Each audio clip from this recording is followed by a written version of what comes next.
Beautiful. Thank you. Thank you very much.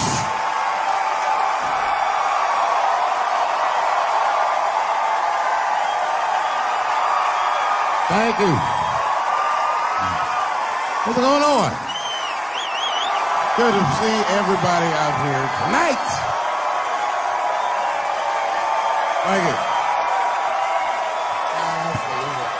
Hey, have a seat. Everybody be comfortable and relax.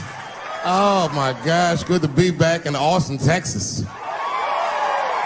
It's good to know that plaid is back in. Most of the dudes I meet around these parts are dressed like a dyke in New York, so I'm glad to see that.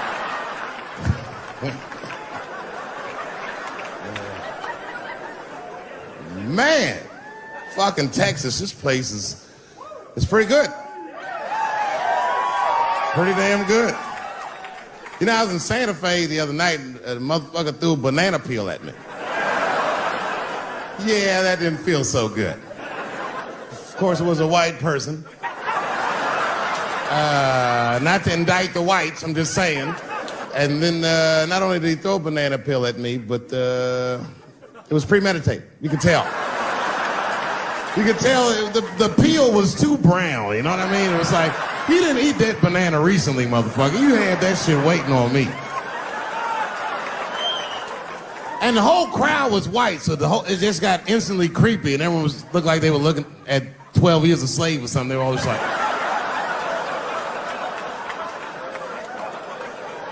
Who the fuck does that? And then they arrested the guy, which was... I said, someone's gonna fuck you in the butt in the holding cell. You know that, right? Can't just be throwing banana peels at Dave Chappelle. They're not gonna let you get away with this.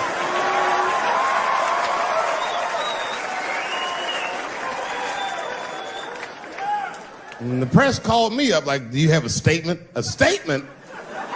For a fucking banana peel? No! I don't have anything to say. This guy was like fucking famous for throwing a banana peel at me. 20 years from now, he's gonna be tucking his kids in the bed and the kid gonna be like, Daddy, tell him about the day that you threw that banana peel at that nigger in Santa Fe.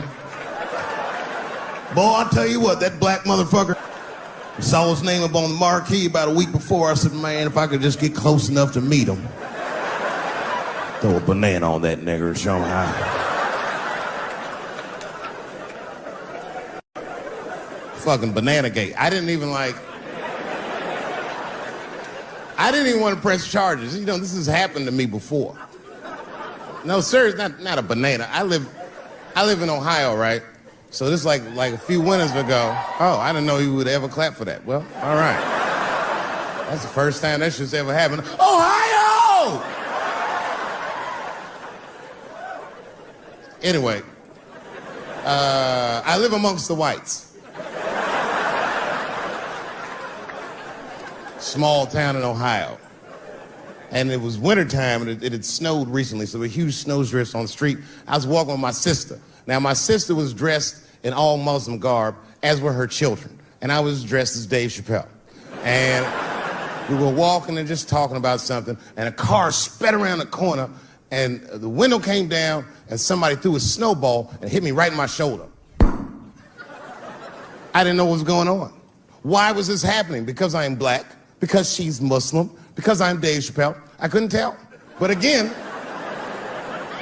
I knew it was premeditated. Because who the fuck has a snowball in a warm car? Way through, lady, because he went around the corner and got stopped at the red light. He was caught in the traffic. So then I ran out into the street and I just tapped on his window. Hey, my man, can I just talk to you guys for a second? Come on out for a second. I just want to talk to you. There's 4 young white dudes in the car. They were like, just chill, bro. I said, relax. I just want to talk. Now, this is an old black trick. Really, I didn't want to talk. I was going to fuck them up. So, if you're ever caught in traffic and a black guy starts saying he just want to talk to you, don't open the door, nigga. Even if he's me, smiling at you. And they were like, chill, bro, just chill. And then the one guy in the back seat, I don't know what, he was just cockier than his friends. He was like, fuck it, man. I'll get out the car. And I started yanking on his door. Let me help you, motherfucker. Let me just help you out. And I didn't notice his window was down.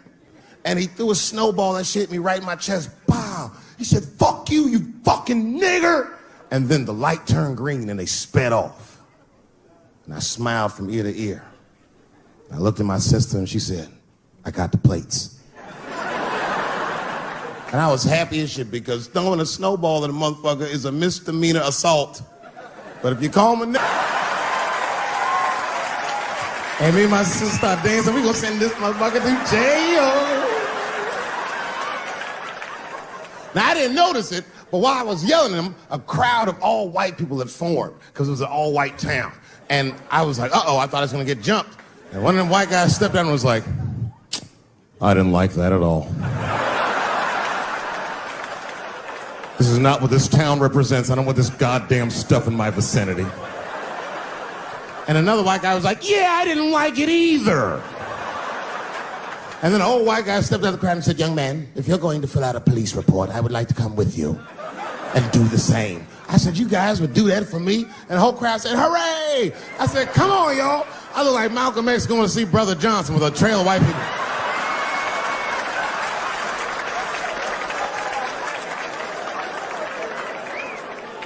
Unreal. An hour later, we was all just sitting in the police station, and the police came in and like, well, Mr. Chappelle, 16 identical police reports. We ran the tags, 2 young men that had their mother's car. We have all 4 suspects in holding. Their mother is here. It's up to you. Whatever you want to do. If you want to press charges, we'll move forward. Sorry about that, officer. I'm a little flustered. I've never been in a position where I could decide the fate of white children before, but it's weighing heavy on me, sir. And I really can't decide. And I saw a lady pacing back and forth in the hallway, and I said, is that? He goes, yes, that's their mother. Well, can I speak to her before I make a decision? And when the mom came in, she saw it was me. She busted out crying. Oh, God, oh, no, I don't want him to go to jail.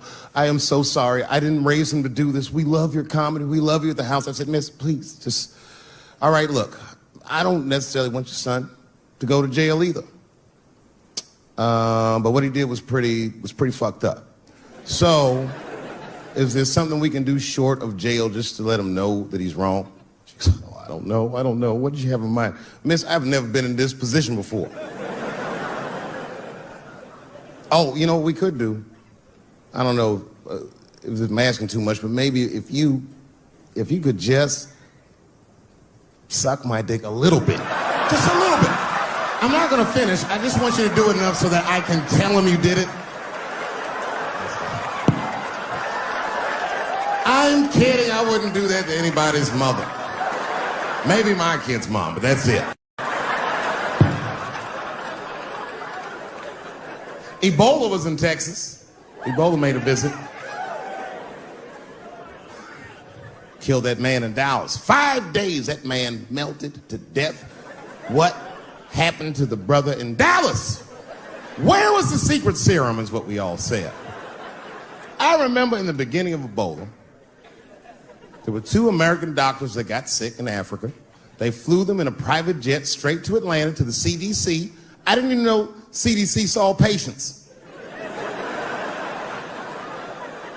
There it was said they administered what the New York Times called a secret serum. I don't know what's in it. It's just like Colonel Sanders' recipe. But both of these motherfuckers survived. These doctors, thank God, are healthy. They are out there somewhere tonight at Whole Foods, touching vegetables, walking around. Everything's okay. Hey, Frank, how are you? Oh, you didn't hear? I had Ebola last week, but I'm doing all right now. I was bleeding out of my eyes and anus, so I got concerned, but I'm okay. What happened to the brother in Dallas? They just rubbed some Vicks on that nigga.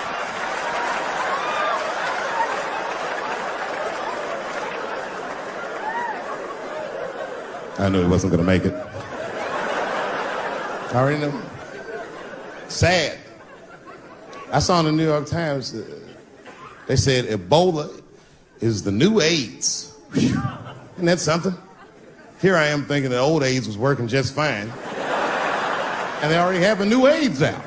Isn't that amazing how they do that? Isn't it weird how there's a disease that just starts in 1980 and it doesn't kill anybody but niggas, fags, and junkies? Isn't that a fucking amazing coincidence that this disease hates everybody that old white people hate?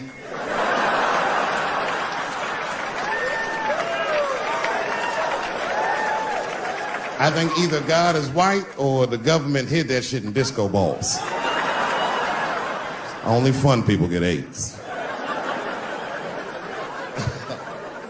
Last month on the front of the New York Times, the measles was a headline. I had to check the date of the paper. I was like, measles, what is this, 1850? What the fuck is this? Why is measles in the news?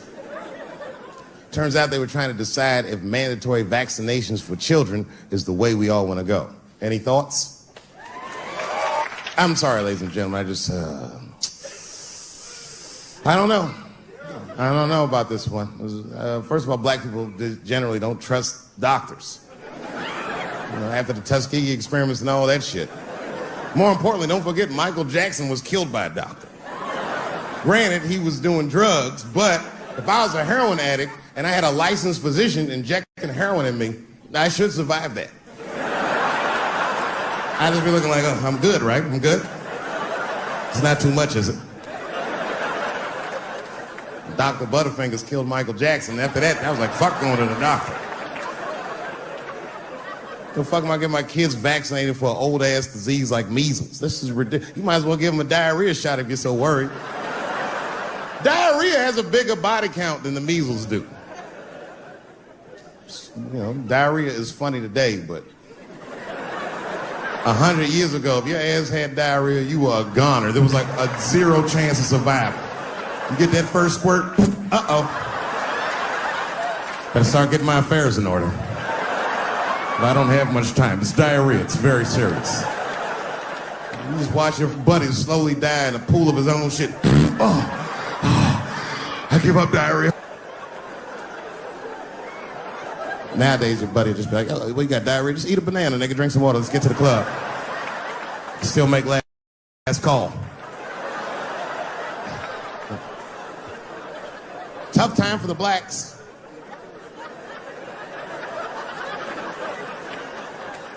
These are not good times for the blacks. I don't know if you know what I'm talking about, right?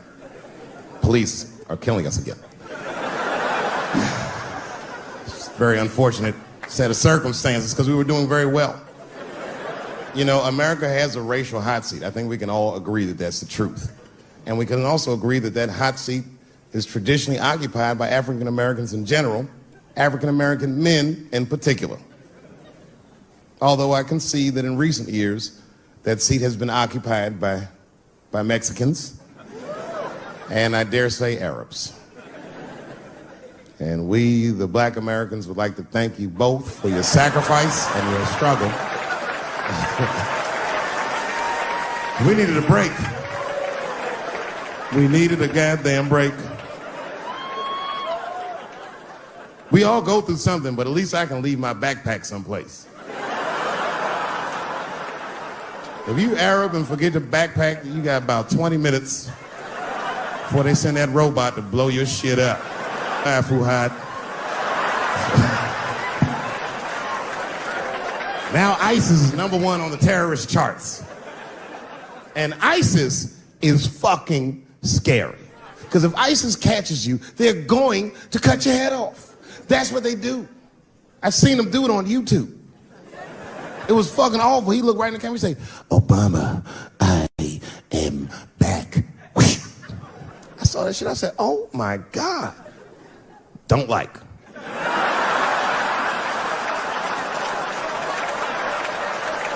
How is this guy cutting people's heads off on YouTube? I can't even post a dick pic, and this motherfucker is decapitating people. I'm gonna have to change my settings. You know, everyone has it hard, but I think harder than black people and harder than Arabs and harder than Mexicans, you know who has it the worst? Fat black people.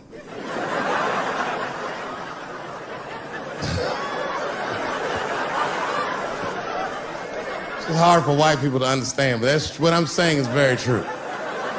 fat black people have a really rough road because all manner of things kill white people. But you know what kills more black people than anything, more than police and terrorism? Salt, nigga. Regular. Here, white people are getting Ebola cures and shit, and meanwhile, I'm dying from fucking the flavoring.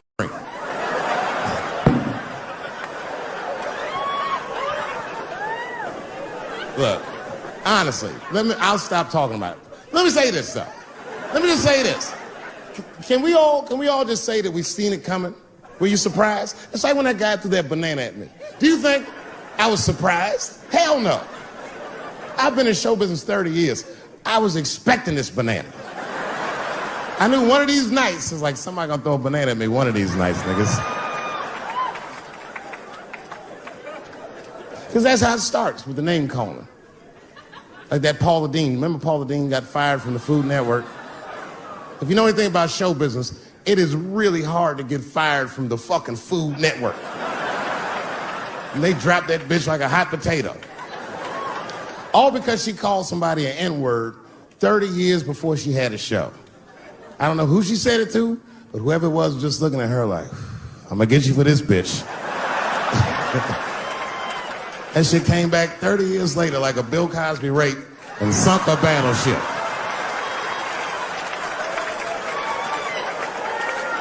And every black person was mad, but we weren't like that mad.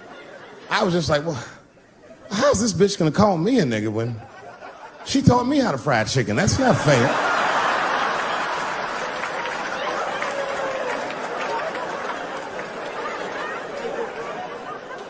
I think Donald Sterling shit was more serious. Remember Donald Sterling? He used to own the Clippers, and then he got caught on a secretly recorded tape saying some very unsavory things about African Americans. And there's a lesson in that for all of us. The lesson is, if you are old and white and racist in this great country, whatever you do, don't tell your black girlfriend about that shit, because that's who made the tape. She recorded all that shit, and the tape was terrible. He was like, stop bringing these black guys to my games. First, we're all confused, like, well, how the fuck are you gonna have a game without us? But it turned out that the black guy he was speaking of was none other than Magic Johnson, the billionaire. Unbelievable. Never even mentioned the fact that he had AIDS, which is... This guy must be really racist if AIDS is the footnote. Well, you gotta be careful, baby. He got the old Ebola.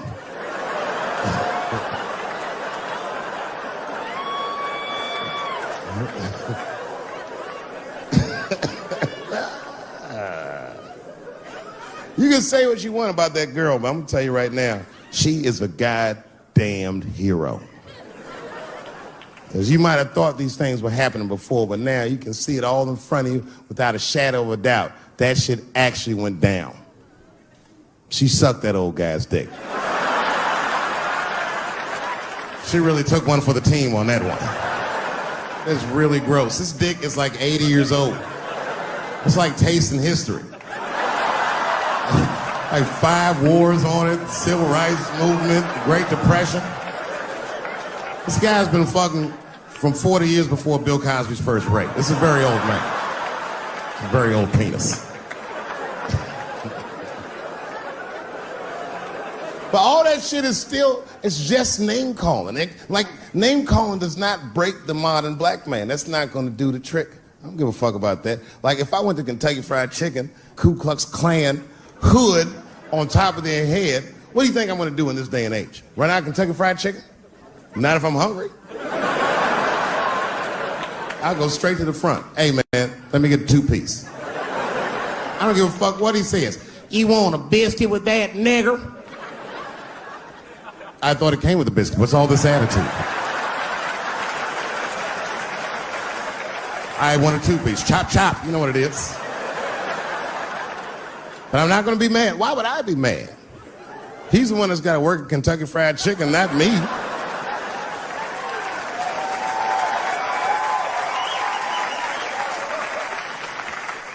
Well, how about this? What if I lived in Austin and I had a white girlfriend? It's possible in Austin. As a matter of fact, some people say it's necessary, but that's not the point. And me and my white girlfriend at home one night, and we're just doing what lovers do. Maybe she's butt naked and she's down on one knee, giving me a hand job. I love a good hand job. And she's really jerking me off. You know, getting her obliques nice and tight. I got a huge dick, so she's like, And I'm like, wow, this really feels wonderful. I think I'm gonna come. Nigger. I know, that's a tough one. But what do you think I'm gonna do? Hey!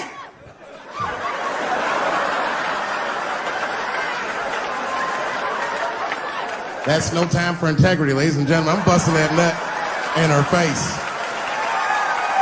I'll sort through the ethics later.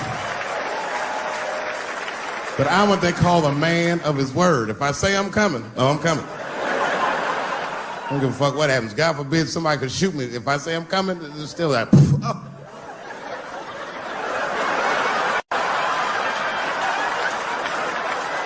Doesn't mean I like getting shot.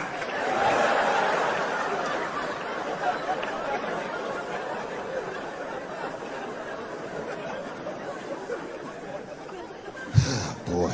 Yeah, tough time for the blacks.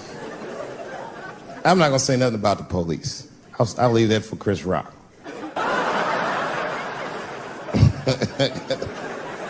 The other big sports story was fucking Ray Rice's tape. Anyone see that Ray Rice tape? I can't stop watching it. It's fucking awful. It's the most violent thing I've seen happen to a woman that was shot in color. Really fucking bad. Like, if I could have froze time at that moment and gave Ray Rice some advice, I don't think there's any way possible I'd be like, you should punch her in the face.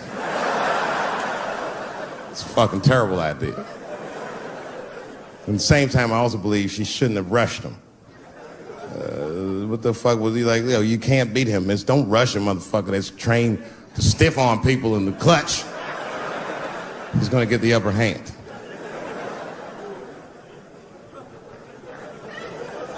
The only reason I bring him up is because, you know, he's about to play football again. You didn't know that? The NFL was told by a federal judge they had to reinstate Ray Rice because he was transparent with their investigation. He told them exactly what he did, and they can't just change your writ. That's like if I'm hanging out with my buddies and I'm like, hey guys, guess what I did last night? I fucked this big fat girl I met at the club. And they're all like, oh shit, Dave, that's crazy. And then they see a tape of me doing it, and they're like, we can't hang out with you anymore, Dave. That's not what this crew is all about. I'll be like, what? I told y'all what I did. What's really fucked up is the tape was made before they were married. Isn't that weird? I don't know why she'd do that. I don't even know why he would do that. As a guy, would you want to live with a woman that you had once punched in the face with all your strength? That's some very bold color purple type shit. Sealy, come out here and shave me.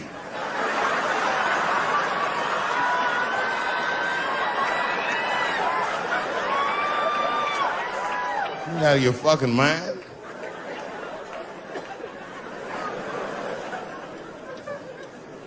I had to ask an older friend of mine just to get some perspective. This older black dude.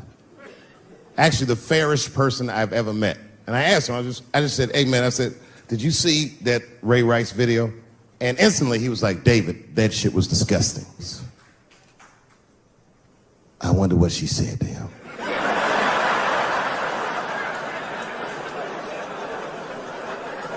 I don't think that matters. I think the idea is you're not supposed to punch her in the face. My wife says terrible shit to me. My wife once called me a pussy in front of dinner guests. I know, I started to get mad, but then I was like, fuck it, you're probably right. I am a pussy, I admit it. I'm soft and warm and persuasive like a real pussy. Right.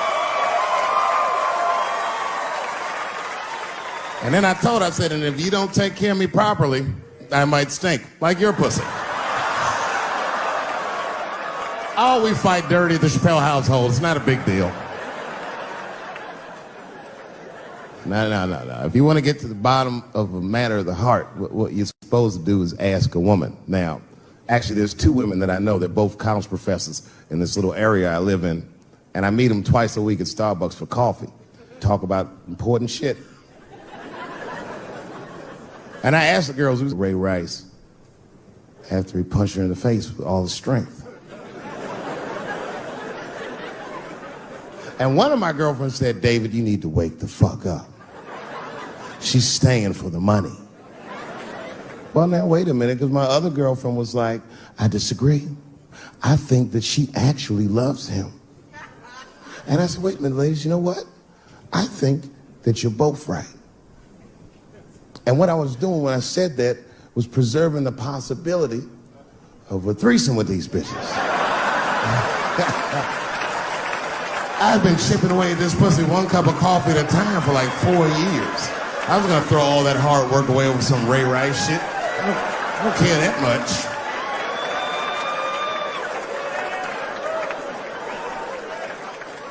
I'm just being real. It's fucked up, man. It's a tough time for the blacks. I love you too. And then here comes the banana peel. I'm waiting on it any second. You know, that's how it starts.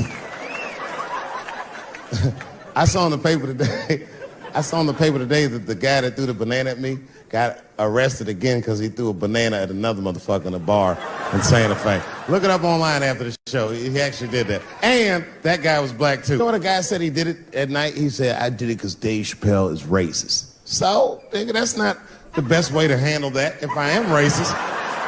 What if Martin Luther King just went around throwing tuna casserole on white people? Would that work? Huh? I seen your girl bubbling. She's drunk as hell, buddy.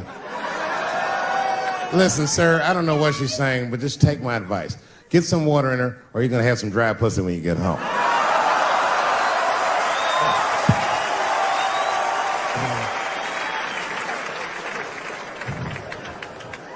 His dick's gonna be shaped the fuck up tomorrow. Santa Maria. Who got a cigarette in here? Anyone got a cigarette I can borrow? Yeah, you fella. Yeah, please. Well, let me see this. This is a Marlboro menthol. This could have been anybody. If it was a Newport, I'd be like a black dude threw that up. But a Marlboro menthol, that's one of them riddles.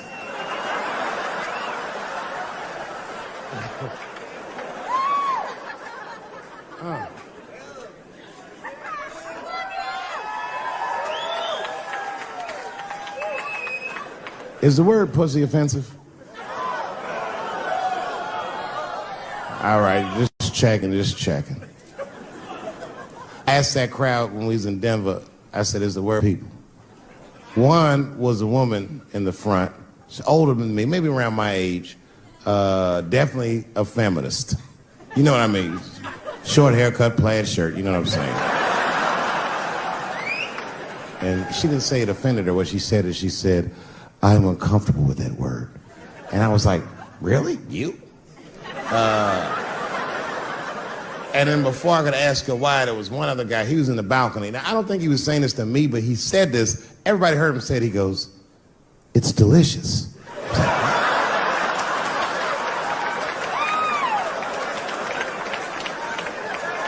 I don't think I've ever heard pussy called delicious before in my life. Now, this is not to say that it's bad, but it's definitely an acquired taste. I don't think any of us tasted pussy our first time like, hey, it's good. It needs something.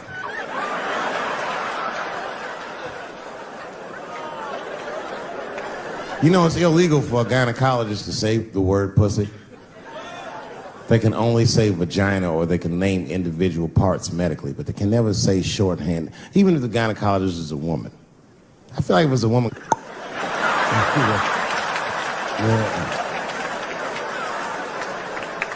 I don't think men should be allowed to be gynecologists. That shit is a conflict of interest. Even when my wife was pregnant, we used to go to the gynecologist. And he put her legs up in that stirrup like this. He'd be like, all right, Miss Chappelle, just try to relax. I push it back up, motherfucker, I got this. Just tell me what to look for.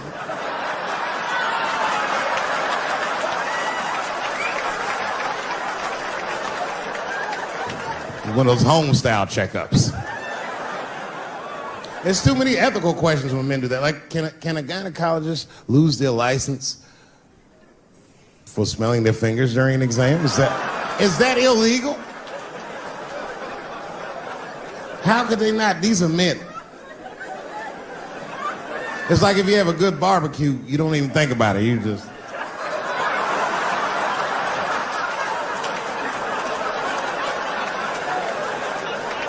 The word pussy is only offensive if you're older. People my age and younger, I don't think we dance to that shit. That song come on the radio, say, I beat the pussy up. That's not a song. It's like nothing like a love song. There's no tracks of his tears, no midnight trains to Georgia. This man simply beats the pussy up. Unbelievable. You don't even know if he's having sex with these women. They might just pull their pants down. He'd be like, "Bah, G-Unit."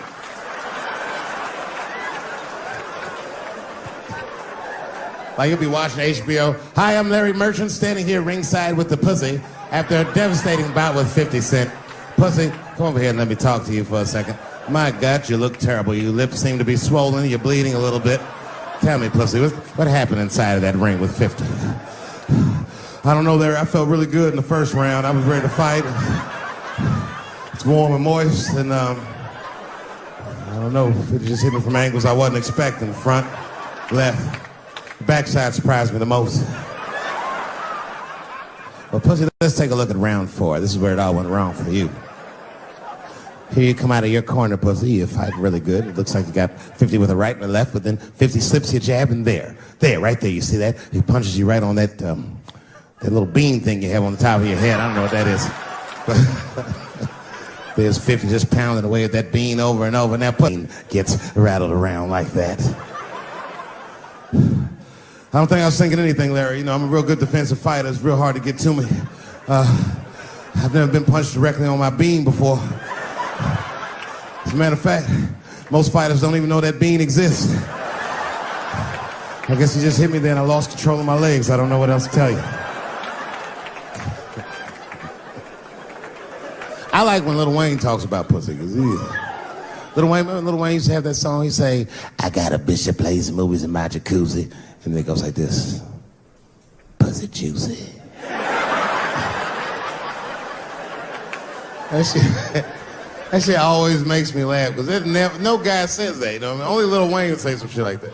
If you was fucking a girl, she's like, "Is this pussy good?" You're like, "It's juicy. It's good." The pussy was juicy.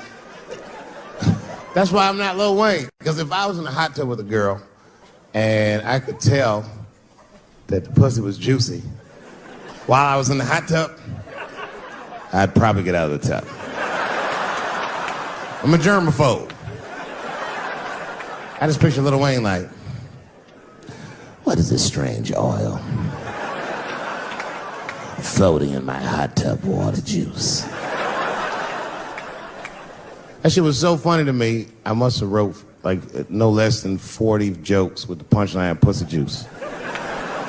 And all of them worked to some degree 100% of the time. I'll do one more just so you believe it, okay? All right. And this next piece, it's a special episode of CSI.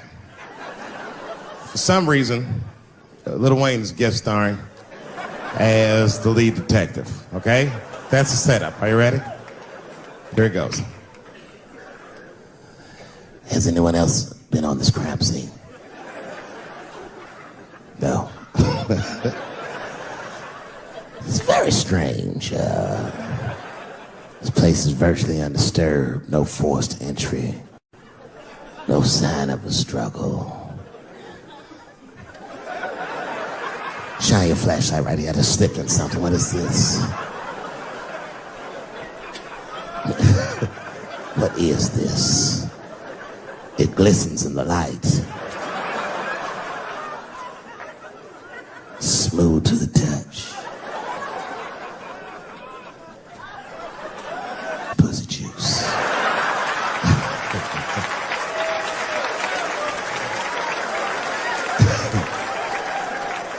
She must have been sitting Indian style.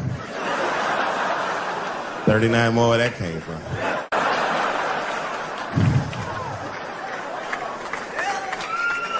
Everybody's mad about something.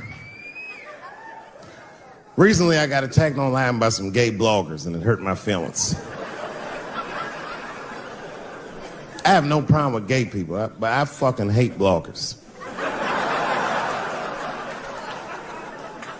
I'm not saying it because this person was gay. They was acting like a bitch online. They was like mischaracterizing my jokes, trying to make a point off of me, when it's like, yo, I'm your ally, motherfucker. I'm not trying to stop gay people. I got better shit to do. This motherfucker was saying things to try to get gay people to beat me up.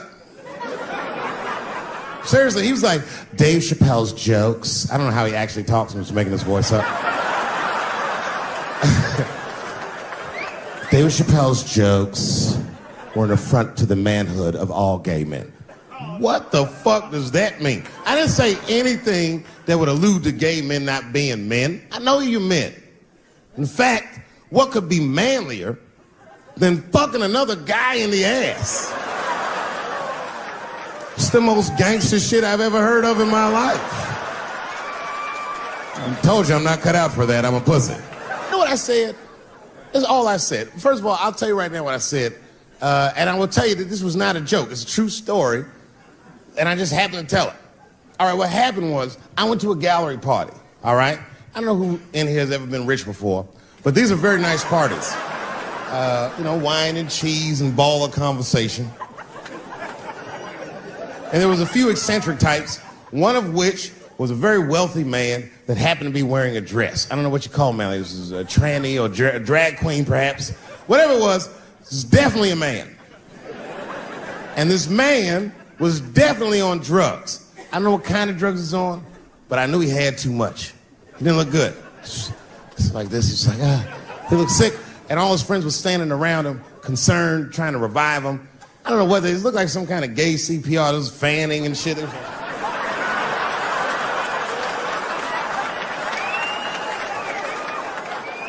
I saw all this from a distance. Now, I should have minded my own business, but I got curious. I was like, oh. And I went over there. All I said, excuse me, gentlemen, is he okay? And then they looked at me like I was evil. She is fine. I'm sorry, I didn't know this is what we were doing. Here's my thing. I would support anybody's right to be whoever they feel like they are inside. I'm your ally in that. However, my question is, to what degree do I have to participate in your self-image?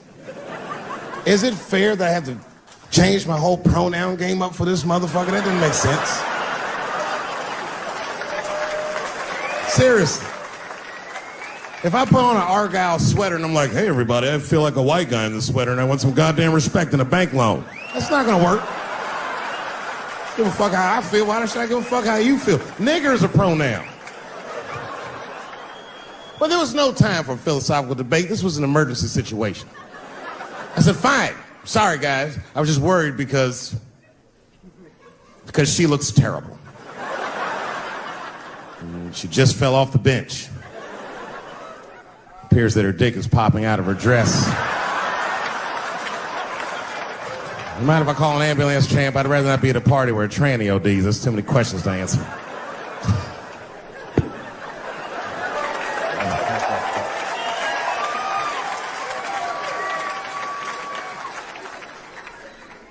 Okay, I've been through this before. I had a friend from high school. Now, in high school, this guy was a thug, right? He was a fucking dope boy. He did it all. He's a wild dude. People used to be very scared of him. And then after high school, word on the street was he'd come out the closet. I personally didn't believe it. I bring him up because last year, he calls me out of the blue like, yo, what's up, man? I got your number from so-and-so, and I heard you're gonna be in New York doing a show. Could I get some tickets? I was like, fuck yeah, get some tickets, man. How you been? He said, well, we'll catch up at the show, man, but yo, I appreciate it. I'll see you soon. I said, all right, man, take care. And I was about to hang up, and I couldn't resist. I was just like, hey, nigga, I heard you was gay. What's going on with that?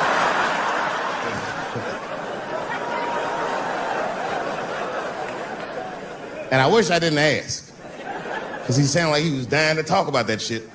And he had a long story about it. And it's not that I didn't care, but I was, I don't like talking on the phone. I was watching TV at the same time. So I just wasn't really paying attention like I should. But I was trying to sound supportive, but I didn't really know what to say. So I just like mumbling shit throughout this conversation. I just be like, nigga, you gay, man. You just gay. This went on for a while, and then finally I had to say something like definitive to get him off the phone. And I was like, hey, man, you know what? Don't let people get you down, all right? And the next time someone tries to make you feel bad about yourself, just remember, everybody fucks funny to somebody.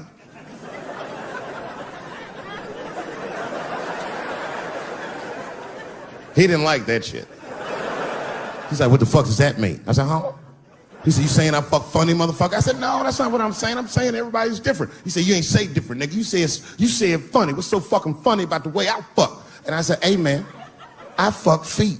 He said, what? Oh, this is not a joke, ladies and gentlemen. I get women to squeeze their feet together like this, and I fuck them right in that little space in their feet. But you can't build a community behind that shit. There's no flag for us.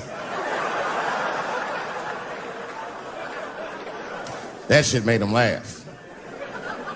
And the next day, after the show, I saw him backstage. He was like, yo, what's up, man? I'm like, oh, shit, what's going on? And he had his buddy with him. He goes, Dave, I want you to meet Manuel.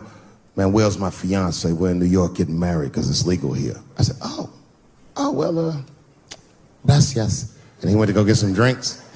And then my buddy looked at me, he was like, so Dave, what do you think? And I started mumbling again. You gay, nigga, you just gay. He said, yeah, I'm a little nervous about getting married, man. It's a big step. I said, yeah, it is, it's a big step. He said, well, you've been married for a while. You got any advice for us? No, I'm married to a woman, sorry about that. And he corrected me. He said, no, you married the person that you love. So it's essentially the same.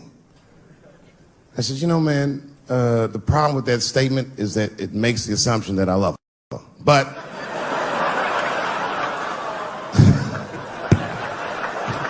you guys lighten the fuck up. Of course I love my wife.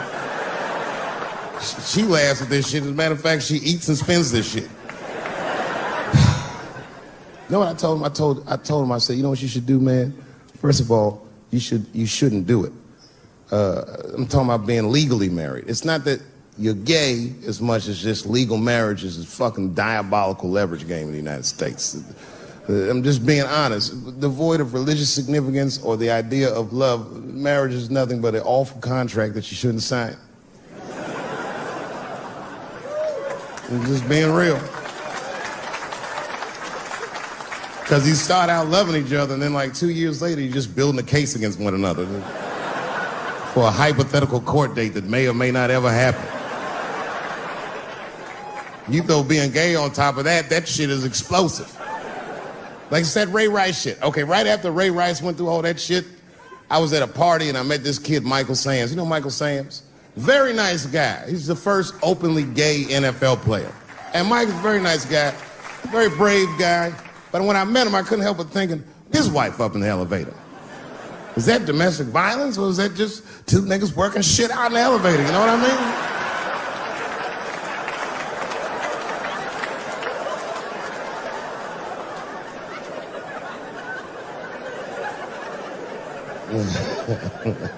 Anyway, I give all married men the same advice, gay or straight. Get a dog. His dog will love you all the time, but she's not going to. It's real talk. I didn't even know about dogs, and my kids got the dog. They brought him home from the shelter, and I didn't even want him. They were like, can we keep him? I said, nope. I said, where'd you even get this dog? They're like, we got him from the shelter. I was like, ugh. Probably something wrong with him. Can't keep him. And then my kids started crying and screaming like the dog had gambling debts. Please, Dad, if you don't let us keep him, they're gonna kill him. I was like, oh. All right, you can keep him. And this dog was a menace. I hated his guts. Then one night I smoked a bunch of weed and I was eating a sandwich and Baba came over. Baba's the dog. He came over and was staring at me. This will make you very uncomfortable if you're just looking at you usually.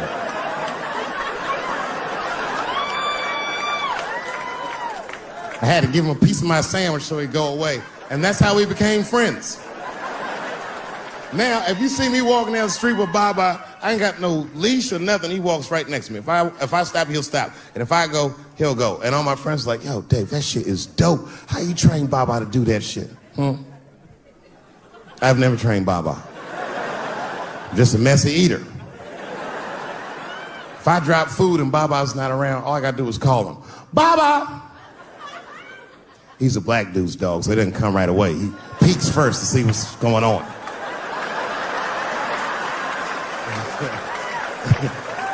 I gotta tap my foot so he can see the food. Over here, little buddy. And he's like, thanks, Dave. He'll come get it and run off. But he knows all my habits. Like, if he smells weed in the house, he'll be like, nah, this motherfucker's about to eat. And he'll just come running.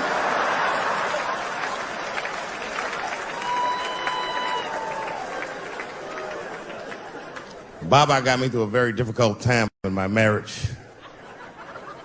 We spend the most time together. Like, it's not that me and my wife don't spend time together, but we've been married so long, it's like we don't talk. Like, I don't know if anyone's married here, but if after 10 years, all that chatty shit goes away. You've said it all. You know what I mean? It's just, yeah, we're just in the zone. She says the same shit to me every night before she goes to bed. I'll be the last one up. She's like, I'm gonna get some sleep, Dave. Good night. All right, babe, we'll stay up and watch television. Good night. And she'll walk halfway up the steps. David? Don't eat the kids' lunch. And then she walks away.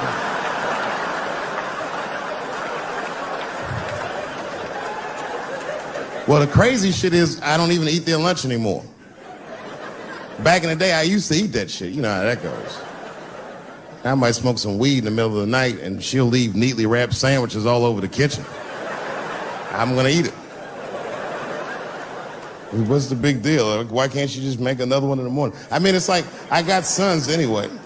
And sons love everything their dads do. My kids will be at school the next day, just look like, oh, Dad bit my sandwich. Oh, shit! You could trade that sandwich for something better.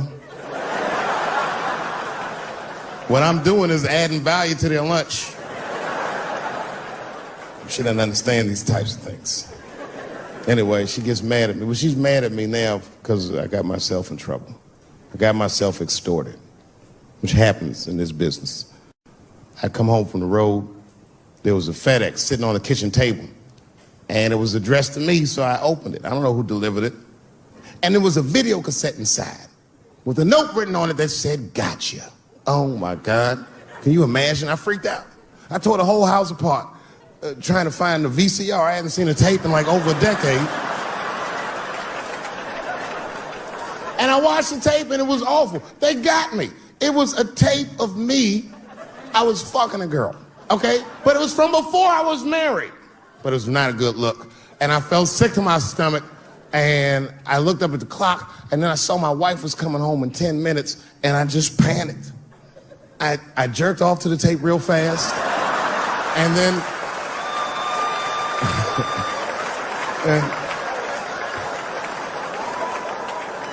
and then I called the FBI. Much better.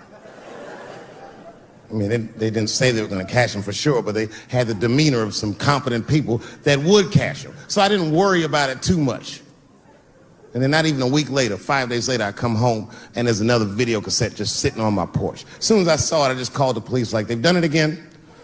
You should probably look for a guy with bell bottoms on because I don't know who the fuck is sending tapes.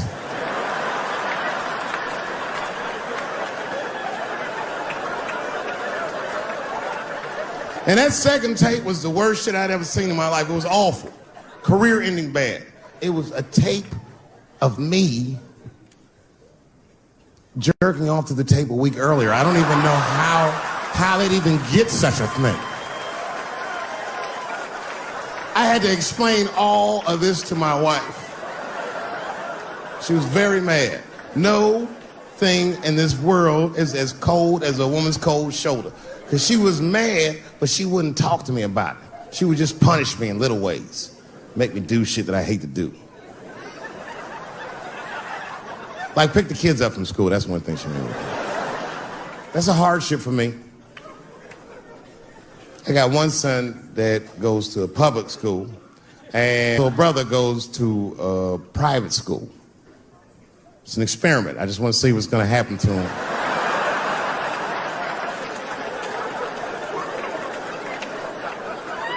But what's weird is my little son in private school, he's like my thuggy son, you know what I mean?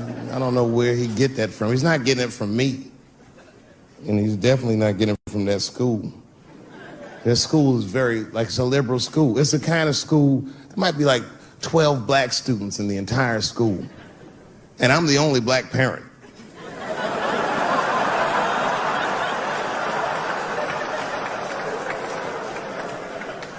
And none of the parents like me either. Not because I'm black, but just like they don't like how I roll. Because I be showing up late all the time, and I'm like in a Porsche and a blasting music that they don't like. You know, the music be like, I'll beat the pussy up, and I pull into the parking lot. I might be smoking a cigarette with the kids in the car. Then I pull into like that handicap space. And then when I get out of the handicap space, they always want to say some passive-aggressive shit. Morning, Dave. Don't know if you noticed, but you actually parked in the handicap space. Huh? Yeah, you know what, Frank? I did notice. But who is this handicap guy we're all waiting on that never shows up?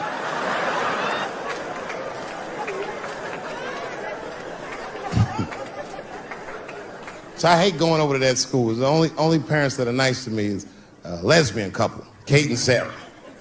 Actually, Kate hates my guts. Sarah knows that I'm black and she's half black, so she just understands me.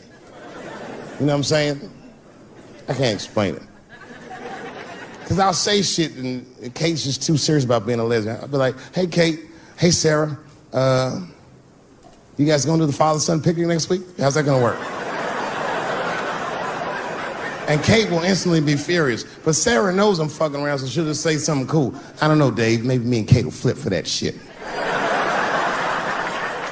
I said, bitch, you better save that coin toss because everybody knows you strapping on in that household. And then Kate will turn bright red, but Sarah just fist bump me like, you right, nigga? It's me. Huh? We're good friends. We're good friends. They invite me to stuff. They're like my only friends at the school. So imagine my surprise when I go to pick my son up after all this happens. And the teacher is waiting outside for me. She's just standing right there in the middle of the fucking handicap space. I knew something was wrong, so I rolled the window. We talked to you for a minute in the office. I said, no, fuck that. We got to talk right here. What's going on? I knew it was bad. Ibrahim had a fight. I said, a fight?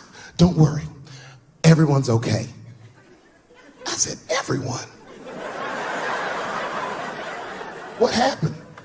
Well, that's it. We don't know what happened because he won't talk to anybody. All we know is that he punched Sarah Jr. in the face. I said, oh no. Sarah's one of the only parents I'm not sure I can beat up in this school.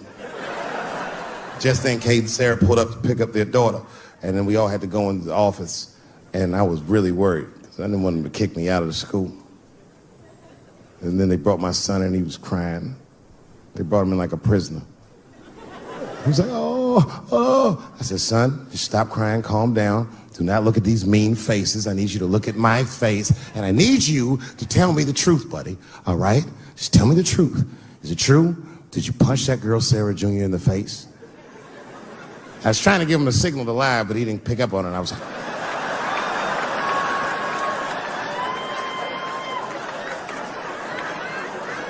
he wasn't paying attention. He said, yes, Daddy, I punched her face. I said, oh, my God. Why? Why would you do that? You're not supposed to put your hand... So gangster, it scared all the parents in the room. He was like, because she had it coming. I said,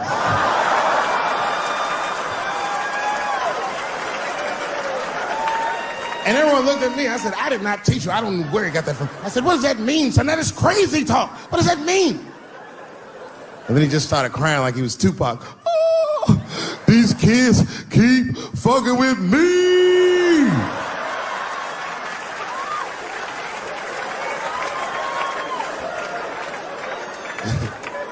I told his teacher, I said, well, now wait a minute. This kid is a lot of things, but he's not a liar. And if he said they was fucking with him, they did something to him. Son, what's going on? What did they do to you? Oh, Dad, I'm tired of this shit. It's been going on all week. I said, what's going on all week? He said, he said, Butch, and that bitch bit my sandwich. I said, oh.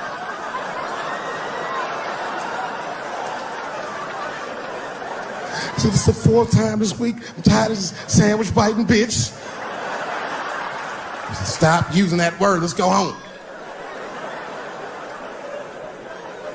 That's a quiet car ride home. We got to the house, he just ran right up to his room, slammed the door.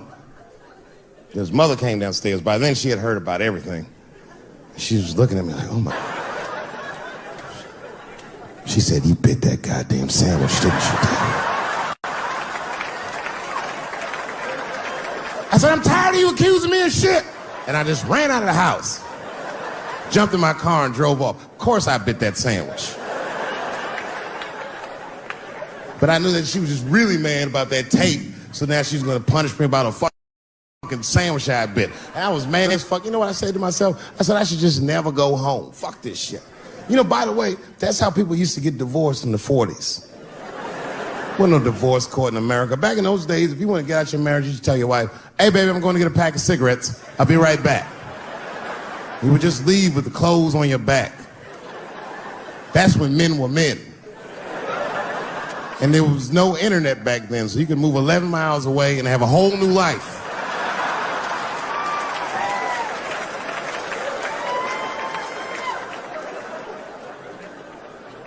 But I ended up going back home. Late at night, and came in the room and she was actually changing for bed. You can always tell your wife is mad at you when they cover their titties up when you walk in. Oh. Let those titties out, it's me, baby. Can we just talk about this for a minute? She said, David, there's nothing to talk about. I already know you bit the sandwich. And don't go looking for the lunch, I hid it. I said, I don't want to talk about the sandwich, baby. I want to talk about it. The tape. I know that's why you're mad. It was a very difficult conversation. I had to crack a few jokes, and we started talking, and then she cracked a few jokes that hurt my feelings, honestly, but...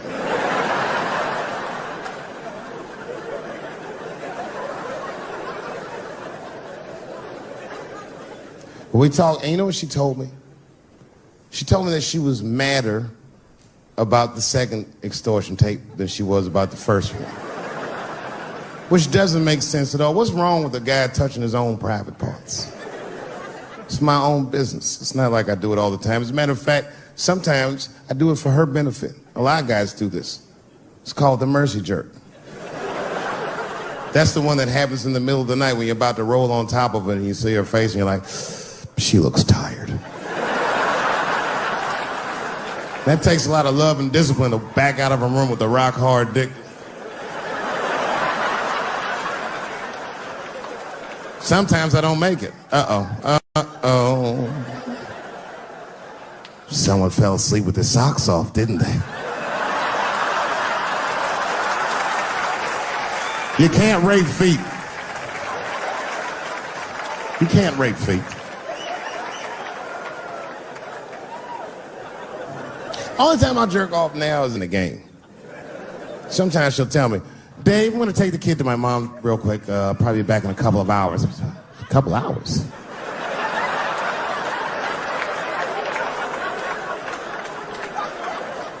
You can get a good one in 2 hours. That's the kind of session where you'll take all your clothes off. I'll be butt naked in the living room like, get these fucking toys out of my way. Disgusting. Foot all on the coffee table, just stroking it out and taking my time. And I got a bowl of cereal waiting for me right here.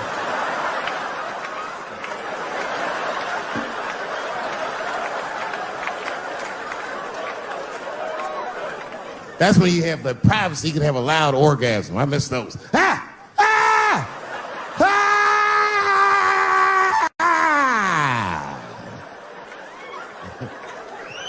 You know, when a guy busts a nut, like right after that, there's a window of like 6 minutes where he does the most rational thing he ever does. That's when he's always horrified. Ah! Oh God, what have I done? Oh my God, it's everywhere. Ah! Thank you very much, Austin, Texas. I had a wonderful time. Be well, be happy. Good night, everybody.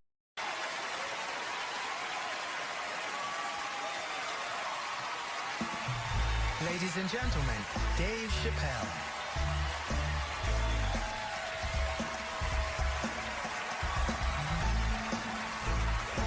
Thank you.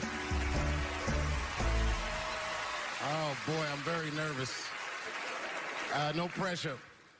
During the Civil Rights Movement, I can't read what's on the teleprompter.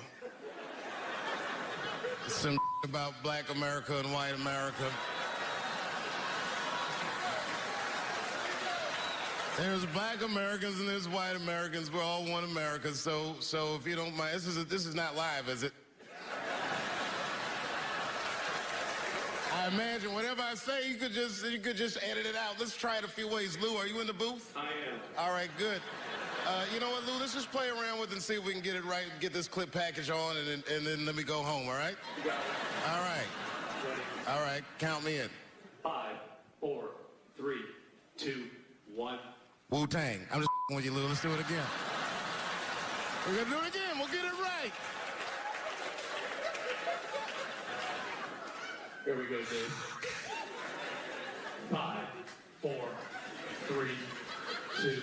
You know, when I was a comedian starting out in Washington, D.C., right here in this city, 1988, I'll never forget this. It was a comedy club owner that banned profanity from his comedy club. He said it offended his audience, and this was a cause of major concern for all the comedians in the circuit. And we all called a meeting, and we had the owners come, and it was the club owners, and it was the comedians. It was the classic labor dispute. The club owners laid out their case. There cannot be profanity in these clubs because that offends people. And there's a comedian who's still a good friend of mine to this day. He lives right here in Washington, D.C. He stood up and he said, he's black, I should tell you because it's important to the story. He says, I use profanity because I live a profane lifestyle. He says, I don't have an insect infestation in my house. I have roaches.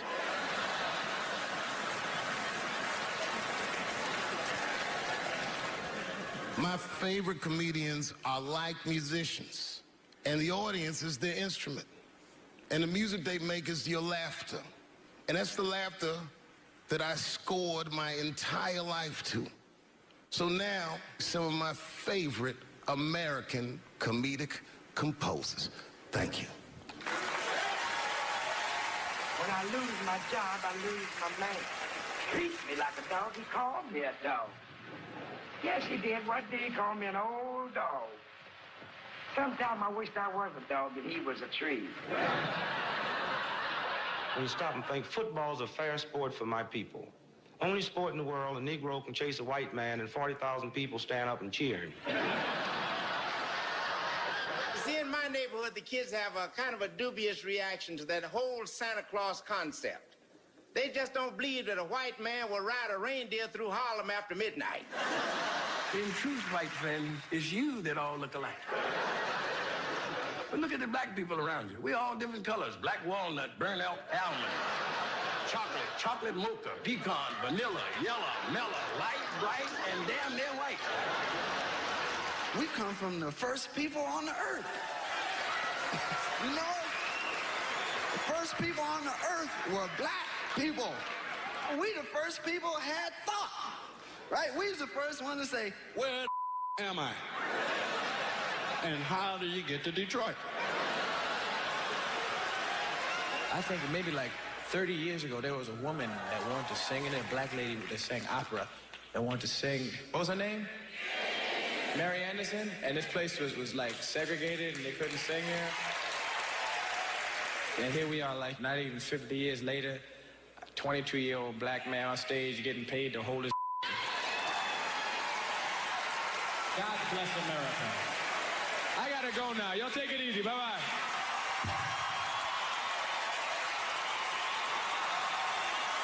Janelle Monáe, Will Smith, Common, Gladys Knight, and John Legend when we continue. Yeah, man. Well, you ladies are right. To be honest with you, your lives look terrifying to me. They do, man. I know nothing about being a woman, but I know fear. Yo, I used to live in New York when I was 17, and I couldn't even pay my bills. You know what I did to make money? I used to do shows for drug dealers that wanted to clean their money up. One time I did a real good set, and these motherfuckers called me in the back room. They gave me $25,000 in cash. I was probably 18 or 19 years old. I was scared. I thanked them profusely. I put that money in my backpack. I jumped on the subway and started heading towards Brooklyn at 1 o'clock in the morning. Never been that terrified in my life. Because I never in my life had something that somebody else would want. I thought to myself, Jesus Christ, if motherfuckers knew how much money I had in this backpack, they'd kill me for it. Then I thought, holy shit. What if I had a pussy on me all the time?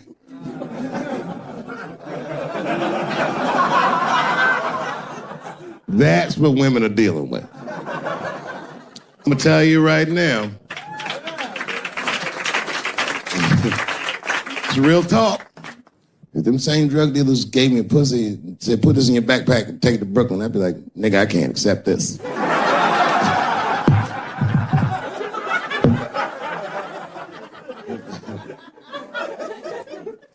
I empathize, man, you know. Everybody gets mad because I say these jokes. But you understand that this is the best time to say them. More now than ever. And I know there's some comedians in the back. Motherfucker, you have a responsibility to speak recklessly. Otherwise. New York Times said that Louis C.K. jizzed on his own stomach. You know, I've busted a lot of nuts in my day.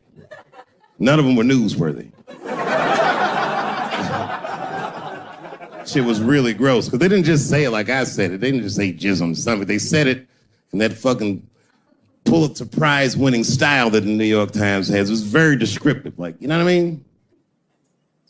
Louis C.K.'s semen shot out like a volcano of misogyny, slowly drizzling down like lava, covering his freckled penis as it slowly dripped to a fiery crown of red hair.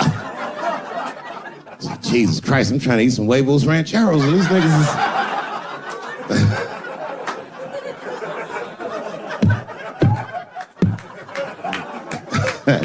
And you know, the tough part, being a comedian, knowing the motherfuckers, everybody comes up to me like, did you know? Did you know what Louis was doing? No, bitch, I did not know. The fuck you think we talk about at the comedy club? Hey, nigga, how was the weekend? Great, man. I was just jerking off in faces and coming on my own stomach, having a good time. You know how this business is. No, I didn't know. They act like we sit around like Grease. Tell me more, tell me more. Then she put up a fight. Dun, dun, dun, dun, dun, dun, dun, dun, dun, dun. Sorry, I don't know the choreography, but you get the point. You get the point. She was intense. But Louis was like the turning point. I mean, you know, all these allegations are terrible. Louis was the only... I shouldn't say this, but fuck it. His allegation was the only one that made me, like, laugh. Well, if you think about it, because all his friends is reading it, and he's jerking off, and he's surprising people. He's surprising me.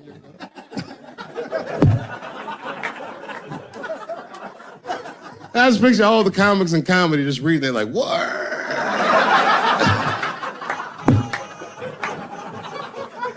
It's terrible. I know it's terrible. I'm sorry, ladies. You're right. You are right. But at the same time, I mean, you know what I mean? I don't know. Jesus Christ, they took everything from Louis. I was like, I don't know, it might be disproportionate. I can't tell. I can't tell. This is like where it's hard to be a man.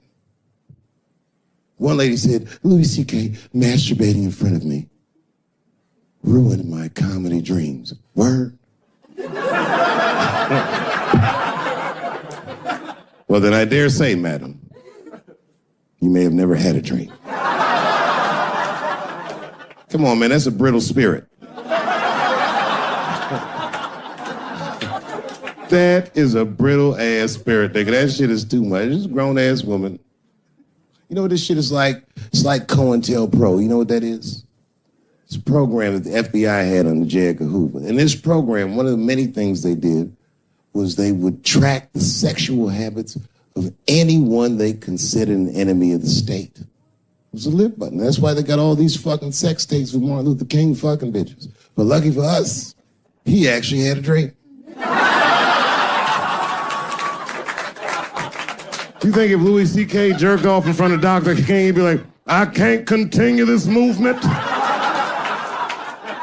I'm sorry, but the freedom of black people must be stopped. I didn't know this nigga was gonna pull his dick out and jerk off like this. I just thought we were gonna get a couple of drinks and chill.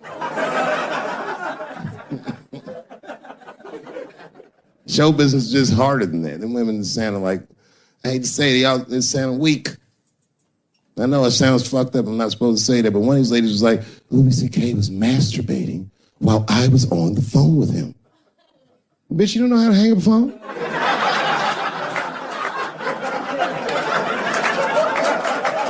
How the fuck are you going to survive in show business if this is an actual obstacle to your dreams?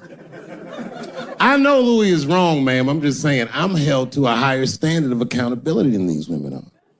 Don't forget who I am. Don't forget what I am. I am a black dude.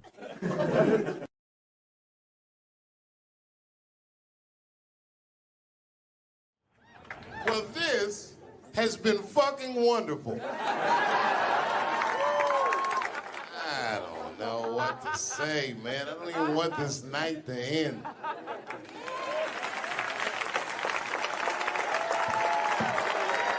I promise you, whoever cares the most, I care at least as much as them.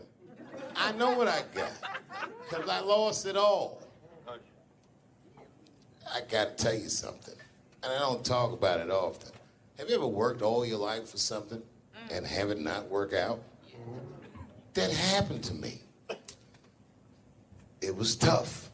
Think about it. I was gone for 12 years. It's not a little bit of time. It was hell. I watched other niggas that I knew become very famous. I watched the world go on without me. I mourned the loss of it. And after a while, I didn't care. Coming back was terrifying. I understand what I am. I really do. More than anybody. Like when they write about me in history, I'll be dead reading it like, yeah, I know they'd say that. They say that a person can't dream of a face they've never seen. Can't believe that's true. But it's probably true. Boy, I got a long bank of faces. 32 years, I could close my eyes. I could think of any night. There's so many faces. Every night, most nights, they're all looking up, smiling. You have no idea what the world looks like from there. All different races, all different colors, all different kind of beliefs, just looking at me, smiling for 32 years, night after night.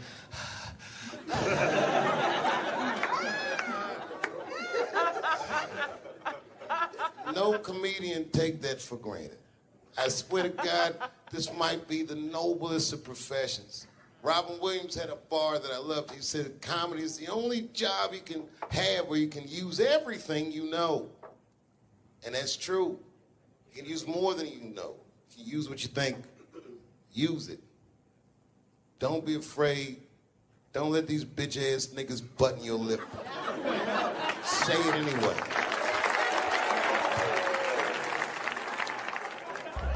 I first became aware of Dave Chappelle right around before the first Study Professor, because I was supposed to play that role that he played.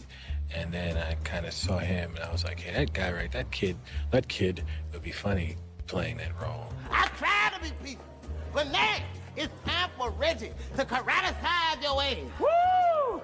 Dave is so much smarter than everyone. Like, Dave is one of the most, maybe the most intellectual comedian ever. It took us 400 years to figure out as a people that white people's weakness the whole time was kneeling during their national anthem. That's a brittle spirit. That's right, nigga. On the rock, it's regular. Ah! Ah! What are you doing, nigga? Stand up! He stretched the art form and his impact on the culture. He is the voice of his generation, without question. Nobody's even close to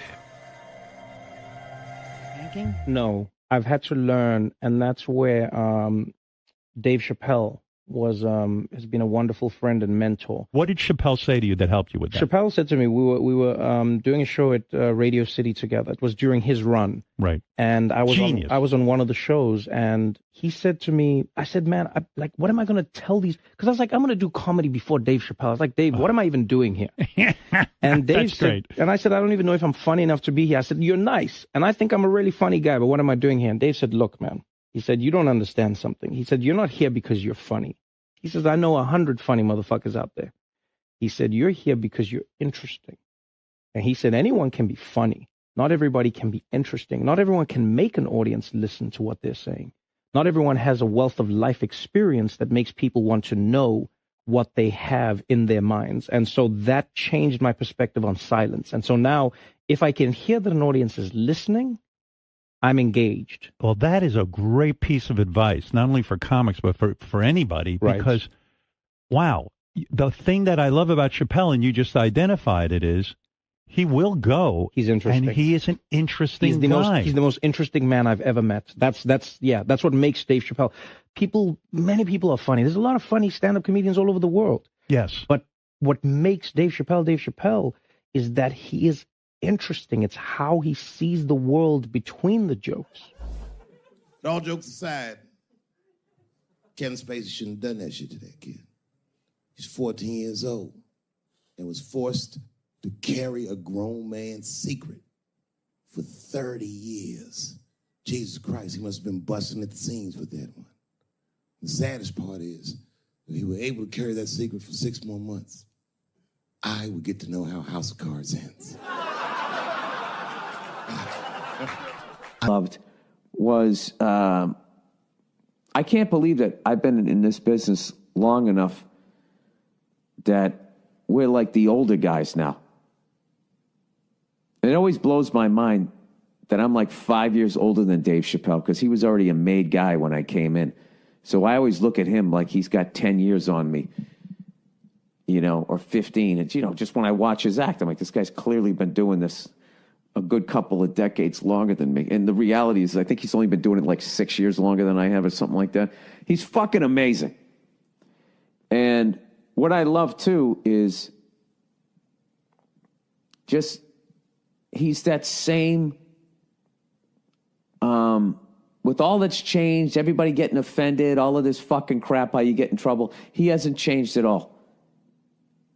He's just like that same guy that I saw way back in the day when I used to go to the Boston Comedy Club and watch him go on at like 2 a.m. and just start murdering at 2 a.m. And I remember I used to always sit there going, how do you do that? How are you that funny at 2 a.m.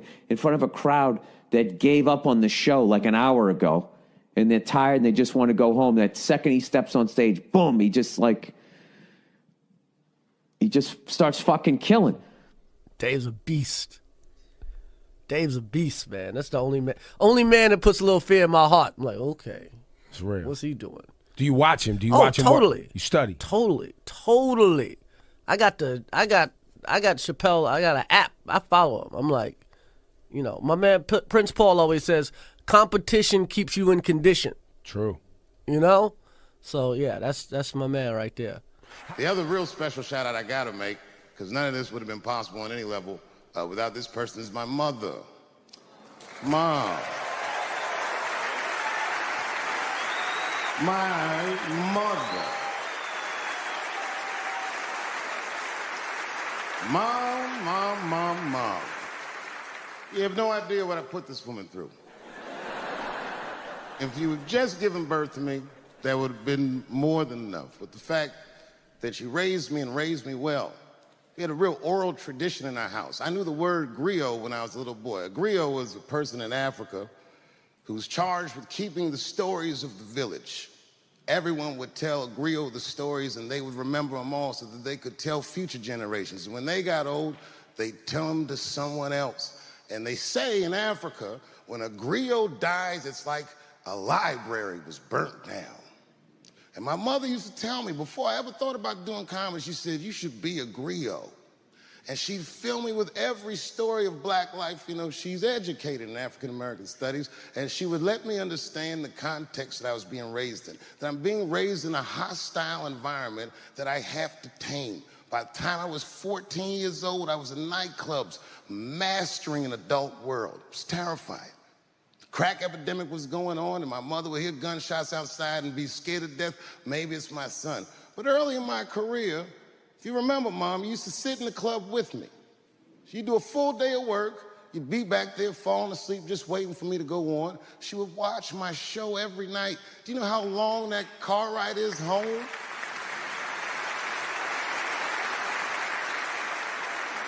How many of you have ever heard your mother say, pussy jokes were a little too much tonight, son?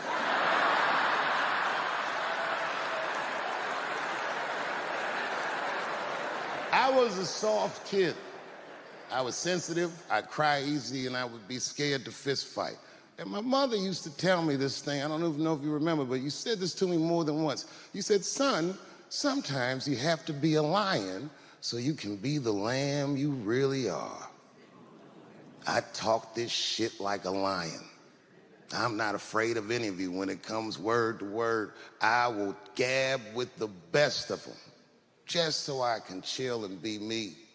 And that's why I love my art form, because I understand every practitioner of it. Whether I agree with them or not, I know where they're coming from. They want to be heard. They got something to say. There's something they notice. They just want to be understood. Love this genre. It saved my life.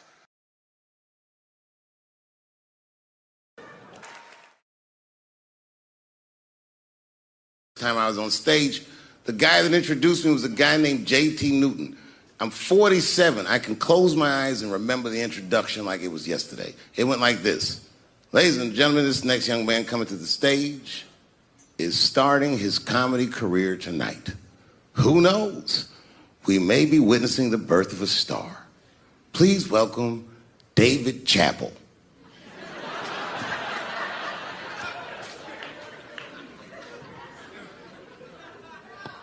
From the first time that I ever held a microphone, I was sure this was it. I knew I was home. I knew I had found my thing. And my God, man, I was a child. I got good. Matter of fact, I was good from the moment I started. And I'm not saying this to be a braggart. I'm telling you the truth. These old niggas was in awe of me. How is this little boy so poised? They used to say. I was. I mean, you know, I got better, but it started out good. About a year into it, when I was 15 years old, I had written a joke during the AIDS epidemic about having a Goodyear condom. Something, I don't even remember the joke. Something about an industrial strength condom by Goodyear. I just remember all the comedians really liked that joke. And there was an older comedian. And he came to me one night after the show, after he saw the joke, and he said, listen, I got an audition at another comedy club, and I was wondering, do you mind if I do that joke? I just want to borrow it. Now, I'm a kid. I don't know any better. I'm like, borrow it? Well, I guess, sure, if it'll help your career. I let him do the joke. And then weeks later, I was waiting to go on in a comedy club, and he went on before me, and he did the joke. And after the show, I pulled him aside and I said, hey, man, I don't mind you borrowing my jokes, but you gotta give them back. He said, oh, I forgot to ask you. He goes, let me buy that joke from you for $50. And I said, man, I'd do it, but I'm just starting out. I need all the material I can get. The idea being that the more material I can accumulate, the faster I'll be able to make money for my work. I said, I can't do it. I want my joke back. I'll never forget this. Remember, I was a 15-year-old child. This guy was a grown-ass man. He stood up over me so I could see how big he was. And he said to me, really? I can just take it. And he did. I got scared because I was a child. But I never forgot that. I never forgot that. I was 15 years old. I'm 47 now. I think about this guy all the time. When I look at my own kids and I see how young and innocent they are, I can't believe someone did that to me. And I don't think about it every day because that was the worst thing that happened to me. I think about it every day because that was the first time that someone ever did that to me. But in my career, it has happened many, many times since, where someone would intimidate me or scare me and take something that I believe was mine. I'll tell you another story. Now I'm 18 years old.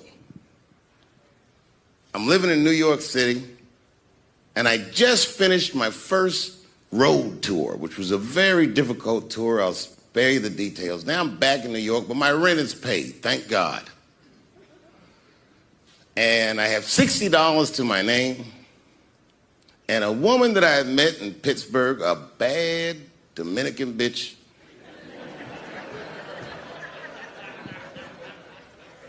was coming to New York. She was going to spend the weekend with me.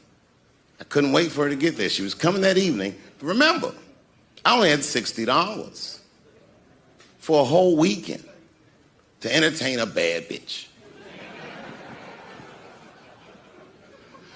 Now I'm walking through Greenwich Village, and I see something I've never seen before. 3-card Monte. You know what that is? Yeah, the guy had the whole thing. The table was set up, and he had the 3 cards, and the crowd was hooting and hollering, and he was like, find the red card, find the red card, and people were playing. Sometimes they win, sometimes they lose, but it was really exciting, and I'm standing there watching it, and I noticed while I'm watching them play this game that the red card, the one you're trying to find, had just a little bend on the corner. And I'm watching it, and I'm like, yo, this guy doesn't seem to know that red card is bent. I'm gonna beat this motherfucker. And I walked up to the table, and I said, let me play a hand. And I put my last $60 on that table, and he starts to shuffle and find the red card, find the red card. And I kept watching that bent card go around the table, make sure I kept my eyes on that bent card. And when he stopped shuffling, and he said, find the red card, I pointed to it with confidence. Here it is right here. And he flipped it over, and it was black. And he took my money. I couldn't fucking believe that. How did this nigga do that? Was that magic or sorcery? I was confused. So you know what I did? I sat there and I watched him for a real long time play the game. And I realized that all those people who was doing all that hooting and hollering and betting, my God, they were his friends. They were in on the whole thing. I felt so wronged. I felt so stupid. And then the next sucker came up to the table and was about to put his money down. And I said, fuck that, man. Don't put your money there. All these niggas is in on it. It's a trick. And when I said that, the guy that was dealing, and this motherfucker was huge, snatched me up by my collar. Feel how strong he was when he grabbed me. I was a skinny little guy.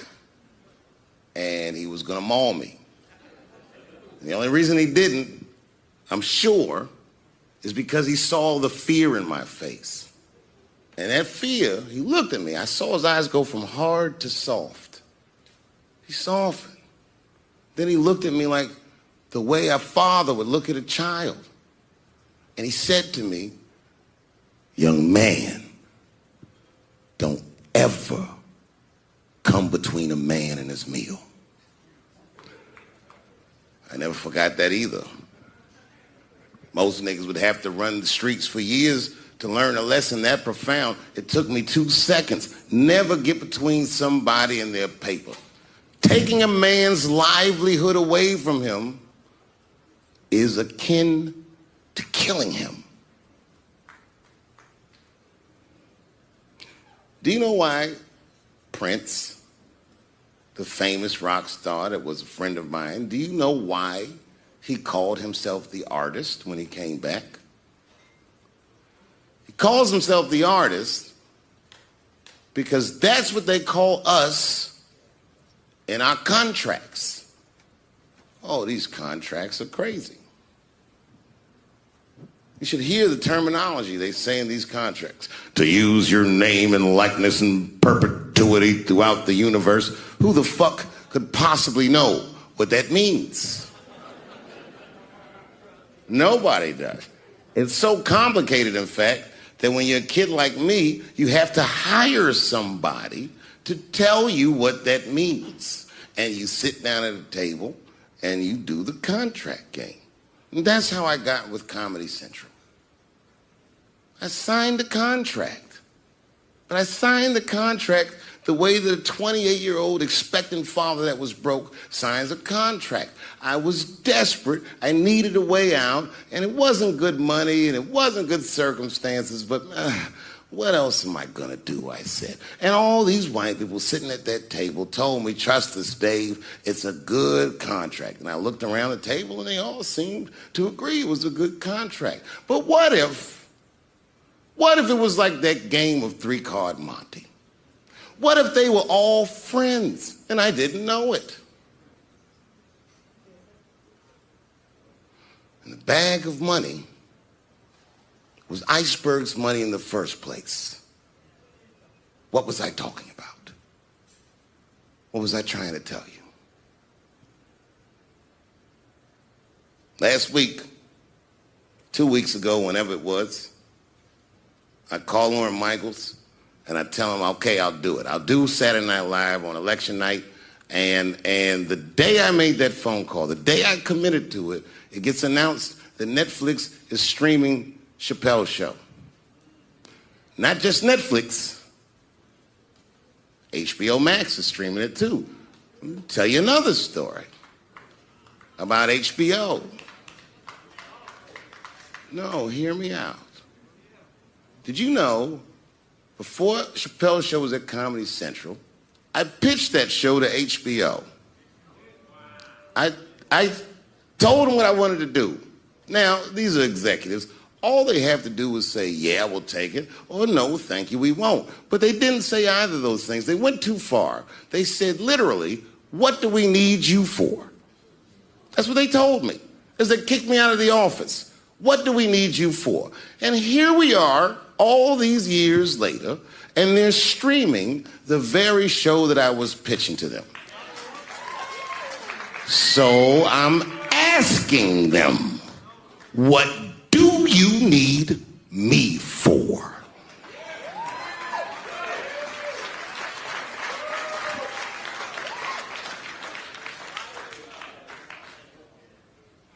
People think I made a lot of money for Chappelle's show. When I left that show, I never got paid. They didn't have to pay me because I signed the contract. But is that right?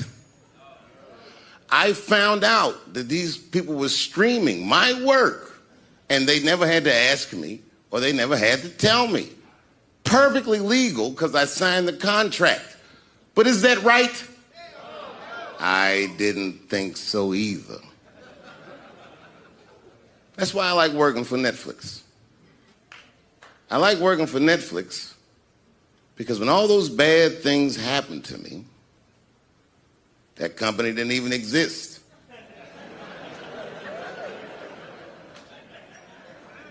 And when I found out they were streaming Chappelle's show, I was furious.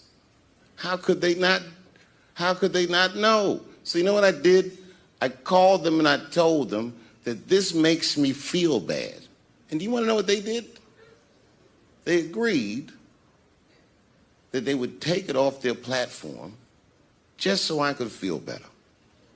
That's why I fuck with Netflix.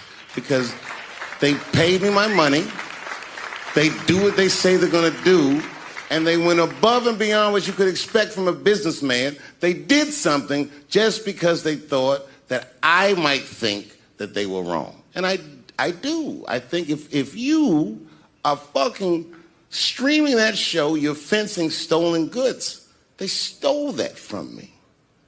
They just took it. And I'm not up here trying to tell you guys that I believe that Comedy Central gave me a raw deal just because I'm black. I believe that they gave me a raw deal because this fucking industry is a monster. It's the same monster that these Me Too bitches was trying to tell you about. But they hate the monster for how it fucks. And I hate that monster for how it eats. But my God, man, it's the same monster. When I quit the show, all my friends would say, well, fuck them, Dave. Why don't you just do Chappelle's show at another network? Yeah. And why doesn't a slave run from one plantation to another plantation because the master over there might be nicer? My God, man, I was trapped. You know what? Tell you the truth. I've even thought about coming back and doing another Chappelle show. Well, but if I do, I can't call it Chappelle's show because my name and likeness is being used by them in perpetuity throughout the universe. It's in the contract.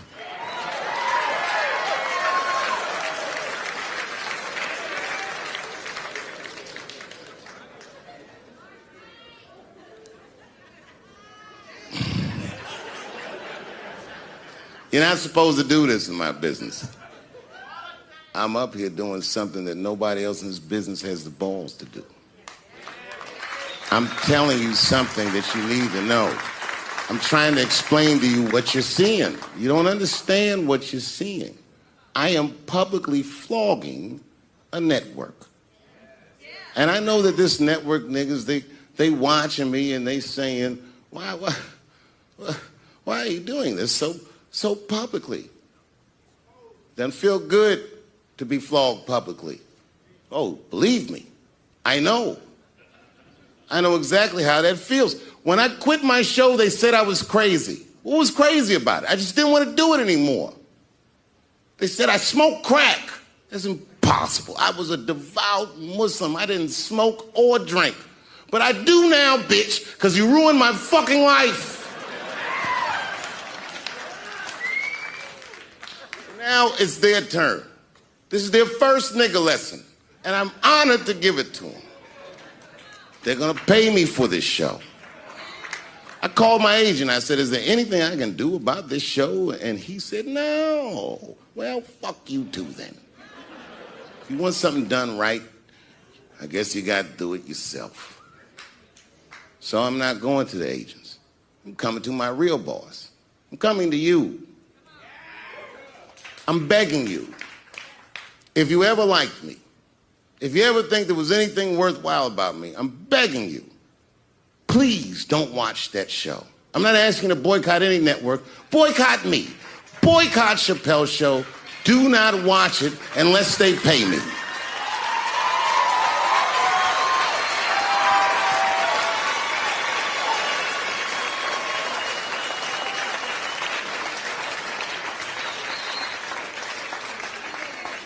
If you're a shareholder at Viacom, then I'm talking to you.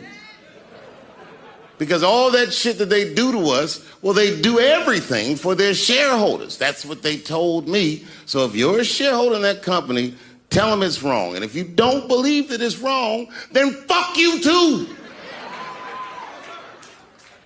should know what's in the hot dogs you eat. Now, there's probably a bunch of people at Comedy Central and Viacom and all these places that have no idea what I'm talking about. They've all either quit or been fired or got Me Too'd or something. Them niggas is gone. And there's a whole bunch of new young people there, and they're probably looking like, what is he talking about? They may not actually know what the fuck happened to me. So I'll tell you what I'm talking about. Go downstairs to your accounting department, open the books, see what that show made, and look at what you paid me. That's exactly what I'm talking about. You're going to pay me. I am inviting you to come with me and work with me. And let's fight against that terrible, terrible feeling that you made me feel together. We can fight together and work this thing with Chappelle's Show out. Or I can just take it. Thank you. And now we get to the core of the crisis. What is a woman? What is that in this day and time? Is there even such thing as a woman or a man or anything?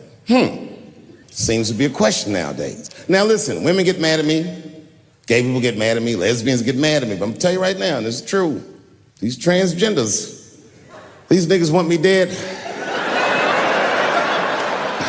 I've gone too far, I've said too much. And I gotta tell you, I'm very worried about it. I'm not even joking. Every time I come out on stage, I be scared.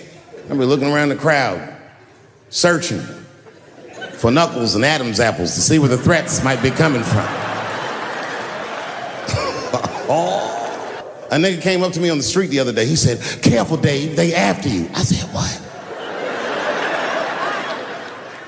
One they or many theys?" How old is 15 really? Oh, that's a good question. That's a good question. I'm not saying that a person is as smart as they're going to be at 15. That's not what I'm saying, man.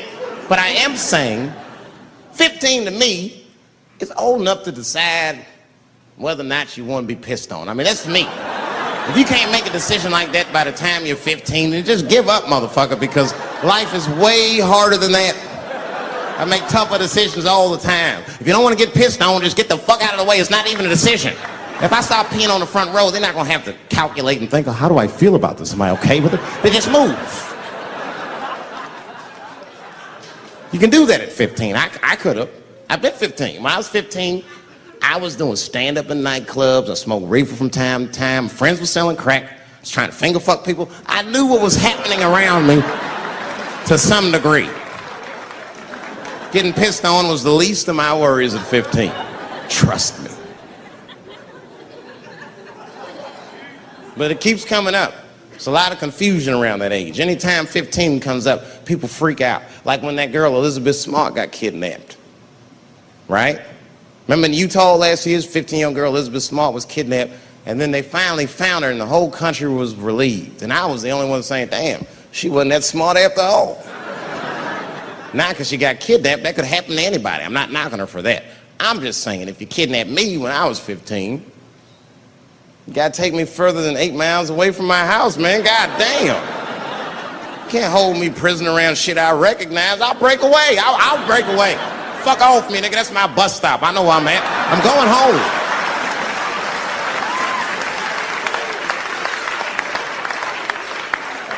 She was missing for 6 months, 8 miles away from my house. It was a great night. I remember the late, great Paul Mooney was there. A bunch of fly-ass comedy niggas was there. And we all went backstage and was just drinking and talking shit and laughing, and Daphne stole the room. She had everyone cracking up, spinning the yarn, telling us all these crazy stories about shit she be into. We all laughing real hard, and then she's telling us and everyone's laughing. I'm looking around, I'm like, oh my God, she is funny. I pulled her aside and I said, you're hilarious. I didn't know that when you were on stage. I said, you're doing some things wrong, but I can help you. I said, anytime I'm in San Francisco, why don't you open the show for me and I'll just try to give you some pointers, see if you can't work this thing out.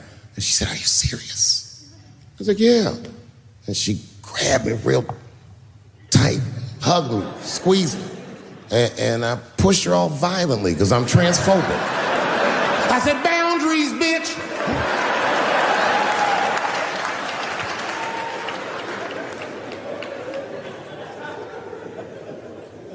When Sticks and Stones came out, a lot of people in the trans community were furious with me, and apparently they dragged me on Twitter. I don't give a fuck, because Twitter's not a real place.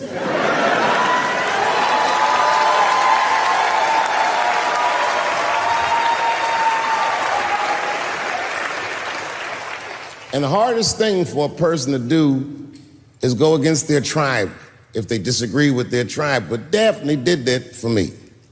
She wrote a tweet that was very beautiful, and what she said was, it was almost exactly what she said. She said, punching down on someone requires you to think less of them. And I know him, and he doesn't. He doesn't punch up, he doesn't punch down, he punches lines, and he's a master at his craft. That's what she said.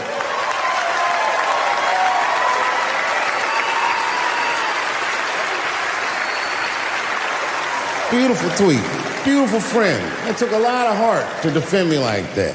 And when she did that, the trans community dragged that bitch all over Twitter. For days, they was going in on her, and she was holding her own because she's funny. But 6 days after that wonderful night I described to you, my friend Daphne killed herself. Oh, yeah. It's a true story. My heart was broken. Yeah, it wasn't the jokes. I don't know if it was them dragging her. I don't know what's going on in her life, but I bet dragging her didn't help. I was very angry at them. I was very angry at her. I felt like Daphne lied to me. She always says she identified as a woman, and then one day she goes up to the roof of a building and jumps off and kills herself. Clearly, only a man would do some gangster shit like that. Hear me out. As hard as it is to hear a joke like that, I'm telling you right now, Daphne would have loved that joke. That's why she was my friend.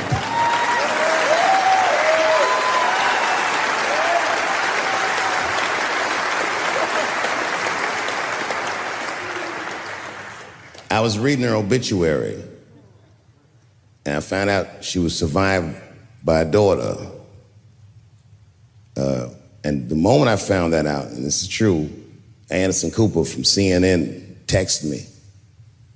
And all he said was very nice. He said, I'm sorry to hear about your friend. And I texted him right back, new phone, who this? He said, it's Anderson Cooper. I said, oh, Anderson. I go, look, I need to find her family. And he texted me right back with all the phone numbers and all this information. I say this to say, if you ever want to know about anything gay, call Anderson Cooper from CNN. This nigga is faster than Google.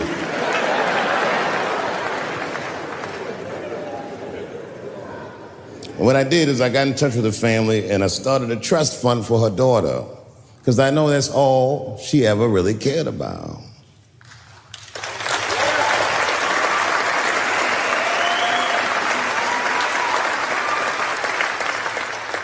And I don't know what the trans community did for her, but I don't care, because I feel like she wasn't their tribe. She was mine. She was a comedian in her soul.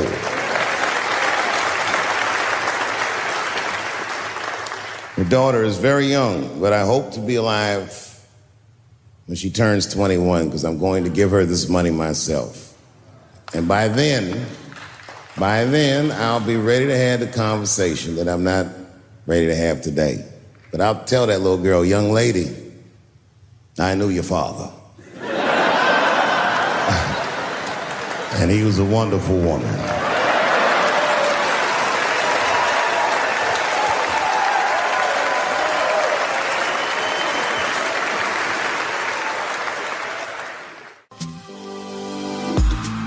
Life can get tough, chills in my bones, working too much, weight on my soul, closing my eyes, let it all go, the least I can try.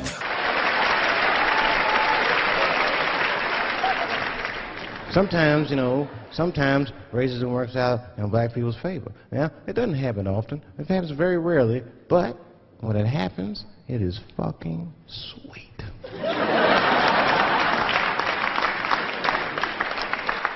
I'm serious. This one time racism saved my life, man. I was on a plane. I was coming from overseas, and I don't know how this guy got a machine gun on the plane, but he stood up, man. He said, "Everybody, get on the fucking ground! Nobody look at my face!" I started freaking out. Because he was Chinese, I was like, why is he talking like that?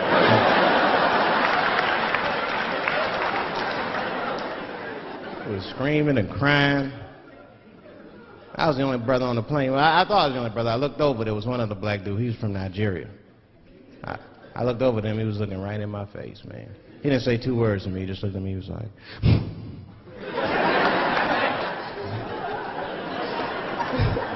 He didn't need to talk, I knew just what he was talking about. I looked right back at him, that's right.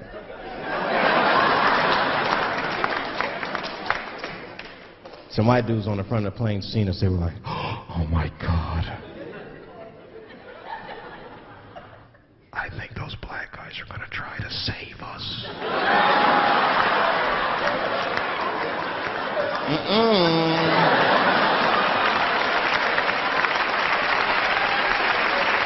We were just communicating that we understood the situation.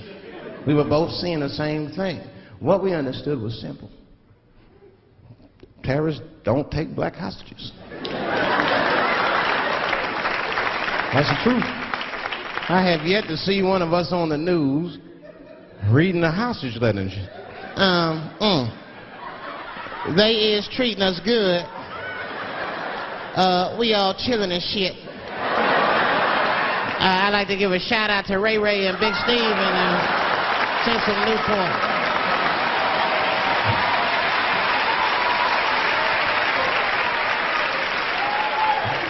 You're not gonna see it. Terrorists are smart. They know what they're doing there, you know. They terrorists. They know that black people's bad bargaining chips.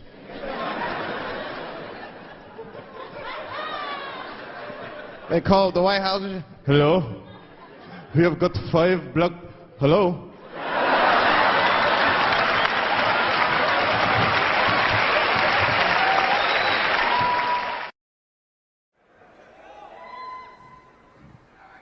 It's been said in the press that I was invited to speak to the transgender employees at Netflix, and I refuse.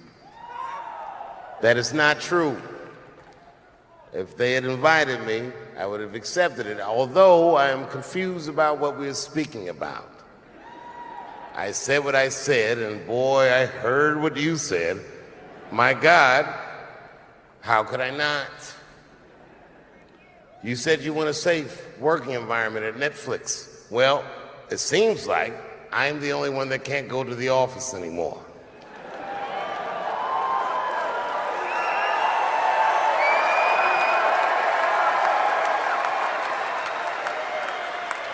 I want everyone in this audience to know that even though the media frames this, that it's me versus that community, that is not what it is. Do not blame the LGBTQ community for any of this shit. This has nothing to do with them. It's about corporate interests and what I can say and what I cannot say.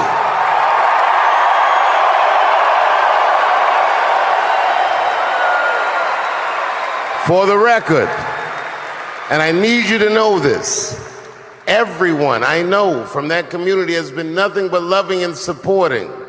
So I don't know what all this nonsense is about.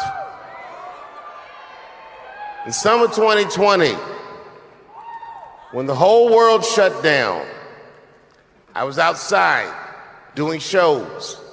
My neighbor had a cornfield, and he let me throw shows there, and people came from all over the country. Some people came from around the world to see those shows. The best comedians on earth came to my home and broke bread with me. And we lived our lives. We found a way to keep moving forward. I made a whole documentary about it. The first night of those shows was a piece that some of you might have seen. It was called 846, and it dealt with the murder of George Floyd.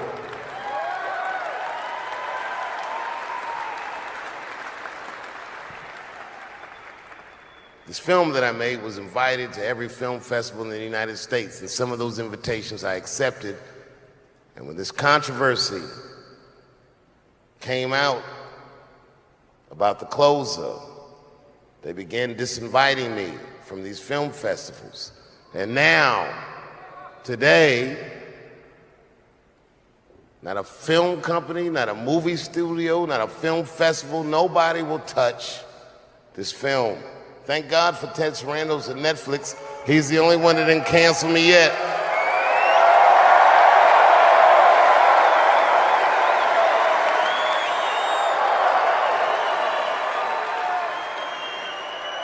To the transgender community, I am more than willing to give you an audience, but you will not summon me.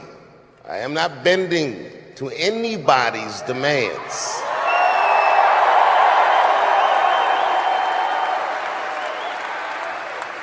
And if you want to meet with me, I'd be more than willing to, but I have some conditions.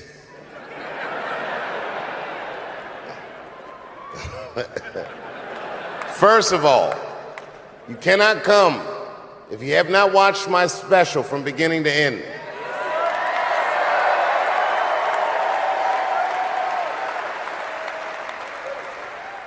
You must come to a place of my choosing and a time of my choosing.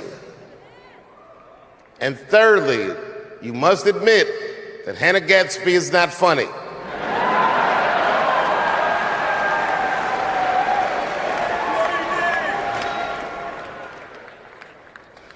I desperately want people to see this movie, but I understand why investors would be nervous. Since nobody will touch it, I'll tell you what I'll do. I will make it available for all of you in 10 American cities, going on sale in the next few days. You will be able to see this movie in its entirety, and you can see what they're trying to obstruct you from seeing. And you can judge for yourself, but you cannot have this conversation and exclude my voice from it. That is only fair. You have to answer the question, am I canceled or not? Then let's go. Thank you very much, and good night. You know who I feel real bad for is Indians. Everybody feels bad for Indians. They get dogged openly because everybody thinks they're dead. These motherfuckers are not all dead, all right? With my own eyes, I've seen a gathering of 1,500 Native Americans. They were all gathered in one place. The place is called Walmart in New Mexico. There's Indians everywhere. I'd never seen Indians before. I wasn't even sure if they were Indians. It's fucked up, but I asked one of them. It's not nice, but I seen him in the sports section looking at bows and arrows. I had to say something. Excuse me. I don't mean to be rude. Are you an Indian? And he was cool. Yes. Yes, I'm Indian. Still didn't believe him. I had to test him to be sure. This is fucked up. But I had a gum wrapper in my pocket, so I balled that shit up and I threw it on the floor. And a single tear came out his eye. I said, oh shit. I had so many questions. So what tribe are you from? I am a Navajo. I said, word. I studied you in social studies. You're a hunter-gatherer, correct? He said, I guess so. That's what you wish to call it. I said, why? What do you call it? He said, I am an alcoholic.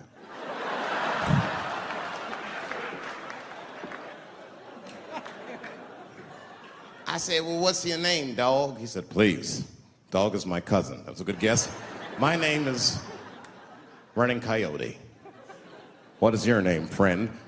And that shit caught me off guard. I mean, I didn't want to say my name was Dave to a motherfucker named Running Coyote. This don't feel good enough. He just put me on the spot. I said, huh? My name, what? Oh, my name's Blackfeet.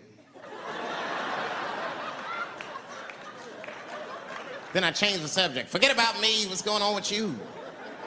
I want to meet your chief. Why don't me, you, and your chief and your friends get together tonight? We could have a real live peace pipe smoking ritual. We need to celebrate, nigga. I thought you were dead. And he set it up. It was beautiful. It was just like I dreamed. We was all sitting around. Them Indians was beating the drum. Some other Indians came out the back with a long blanket that was folded in half and put in front of us. Opened that shit up, and on the blanket was a long wooden pipe with feathers.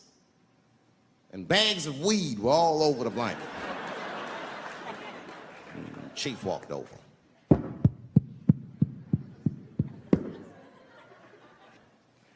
The big ones are 50. The little ones are 25. And these are 10.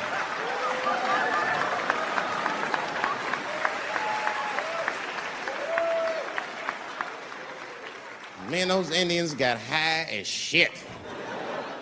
I was begging. I told the chief, we was talking, I cut him off. Time out, chief.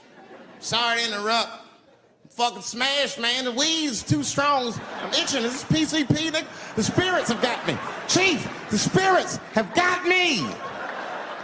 And the chief threw some water in my face. Calm down, blackface. Splash. I said, hey, it's black feet, motherfucker. Take it easy.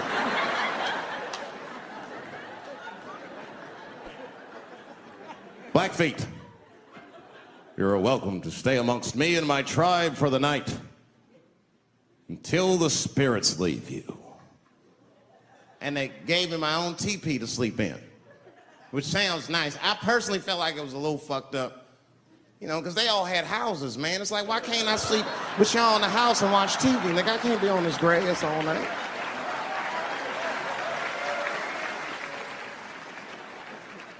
Yeah, Indians is rude, man. Everybody's rude. Indians, they eat nasty food. All they ate was corn and shit. Doritos, I think they call it. That's right. People only see the surface. They see the division in our foods. Just because I eat chicken and watermelon. They think that that's something wrong with me. Let me tell you something. If you don't like chicken or watermelon, something is wrong with you, motherfucker. There's something wrong with you. Where are all these people that don't like chicken and watermelon? I'm sick of hearing about how bad it is. It's great. I'm waiting for chicken to approach me to do a commercial, nigga. I'll do it for free, chicken. It's the least I can do. They make fun of Latin people for eating, what y'all eat? Beans, rice, corn. Listen, that's not a reason to hate a motherfucker, all right? It's funny, but it's not a reason to hate. The only reason these things are even an issue is because nobody knows what white people eat. You've been very good at keeping that shit a secret amongst yourselves. I study white people. You don't know that. I'm writing a paper on you. Not even for school, nigga, just to do it, just to get, I'm just doing this independent research. I'm spending my money, that's why I'm working so hard. I follow you around grocery stores. They freak out. I just try to peek in the cart. They always say, get away from my cart, nigga. What are you looking at? Chicken and giblets are over there. You must be lost. These are vegetables.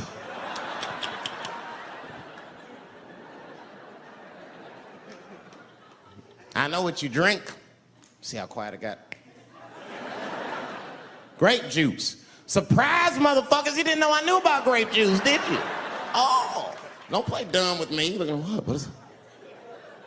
A lot of black people don't have the privilege of knowing about grape juice because they have grape drink. It's not the same formula that you get.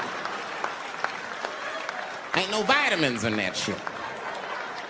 You might have one of your black friends over. Todd, would you care for a glass of grape juice? What? Nigga, what the fuck is juice? I want some grape drink, baby. It's purple. I don't think I know what a grape drink is. What? I have some apple juice if you want. What the fuck is juice? I want some apple drink. Scream.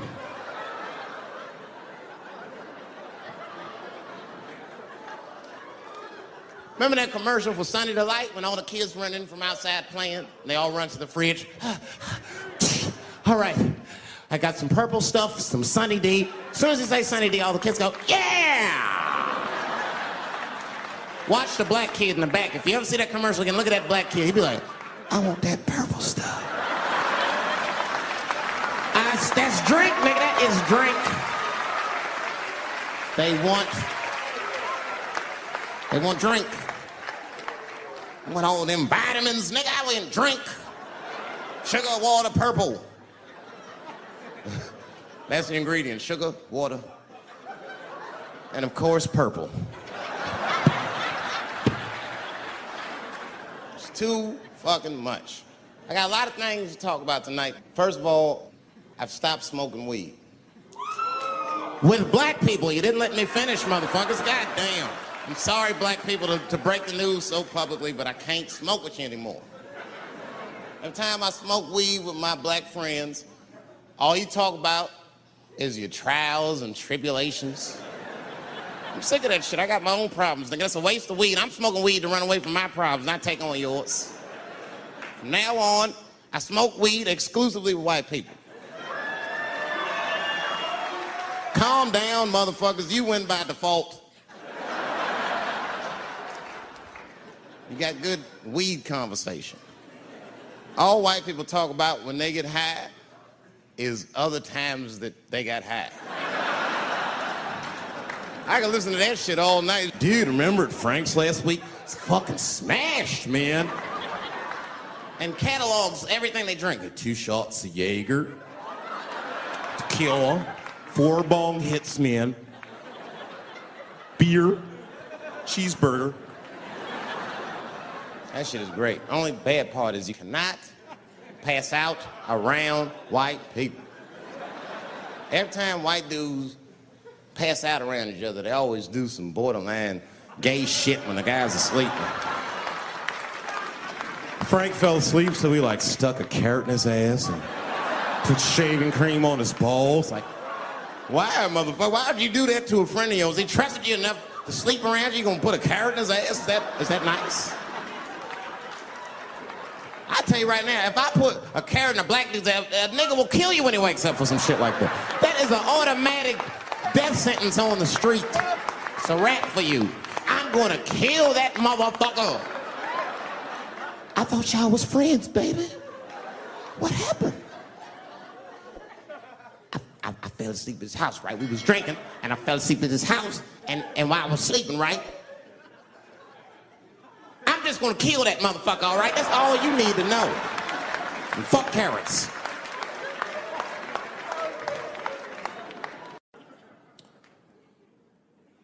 The second time I met O.J. Simpson.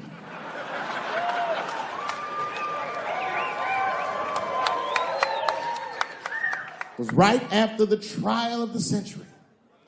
There I was, now a young man of probably 23. O.J. Simpson was the most famous or infamous face on planet Earth. I was in a restaurant in Beverly Hills with my agents. I wasn't alone in the restaurant, but I was alone. I was the only black person in the restaurant. And in the 90s, that felt very uncomfortable. Now I tend to enjoy it at this age.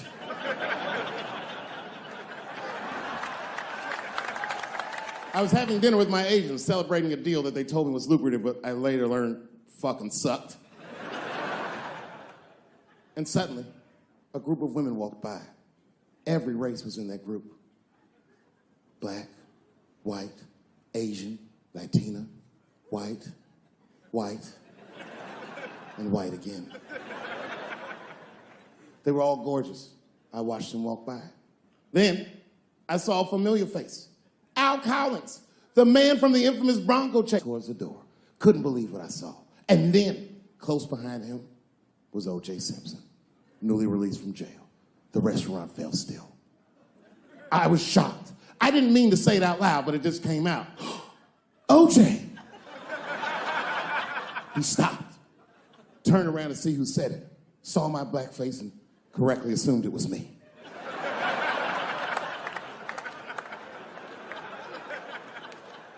I was sitting in the corner of the booth. He leaned over all the white people I was having dinner with and shook my hand. How are you, young man? He looked in my eyes, and I could see in his eyes that he didn't remember meeting me the first time. And then he walked away.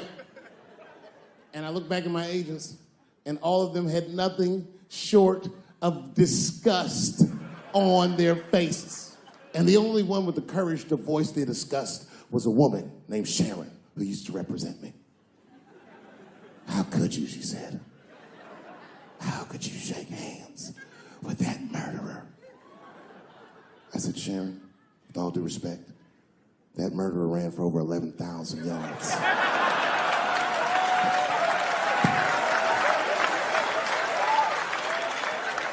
And he didn't fit. Glove didn't fit. Get over yourself.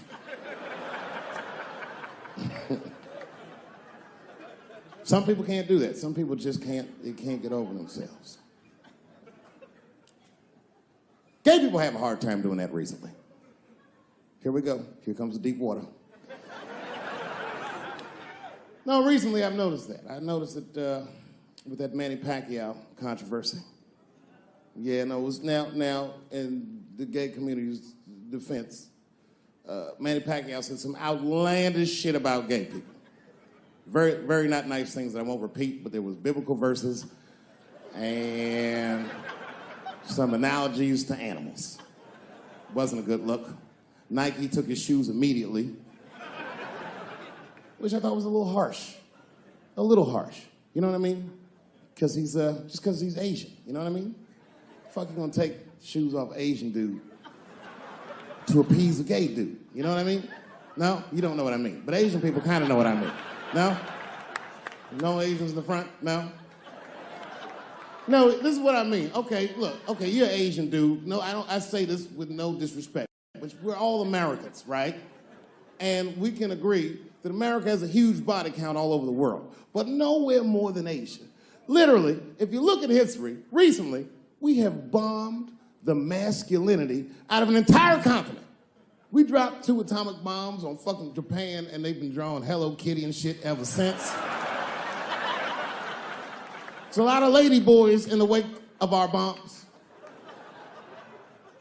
And I know these things because my wife is Asian. She's Filipino.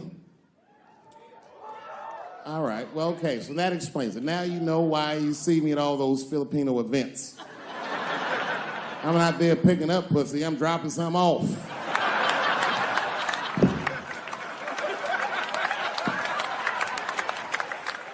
I take my wife to all that shit. I took my wife to see Pacquiao fight Mayweather. We sat ringside, okay?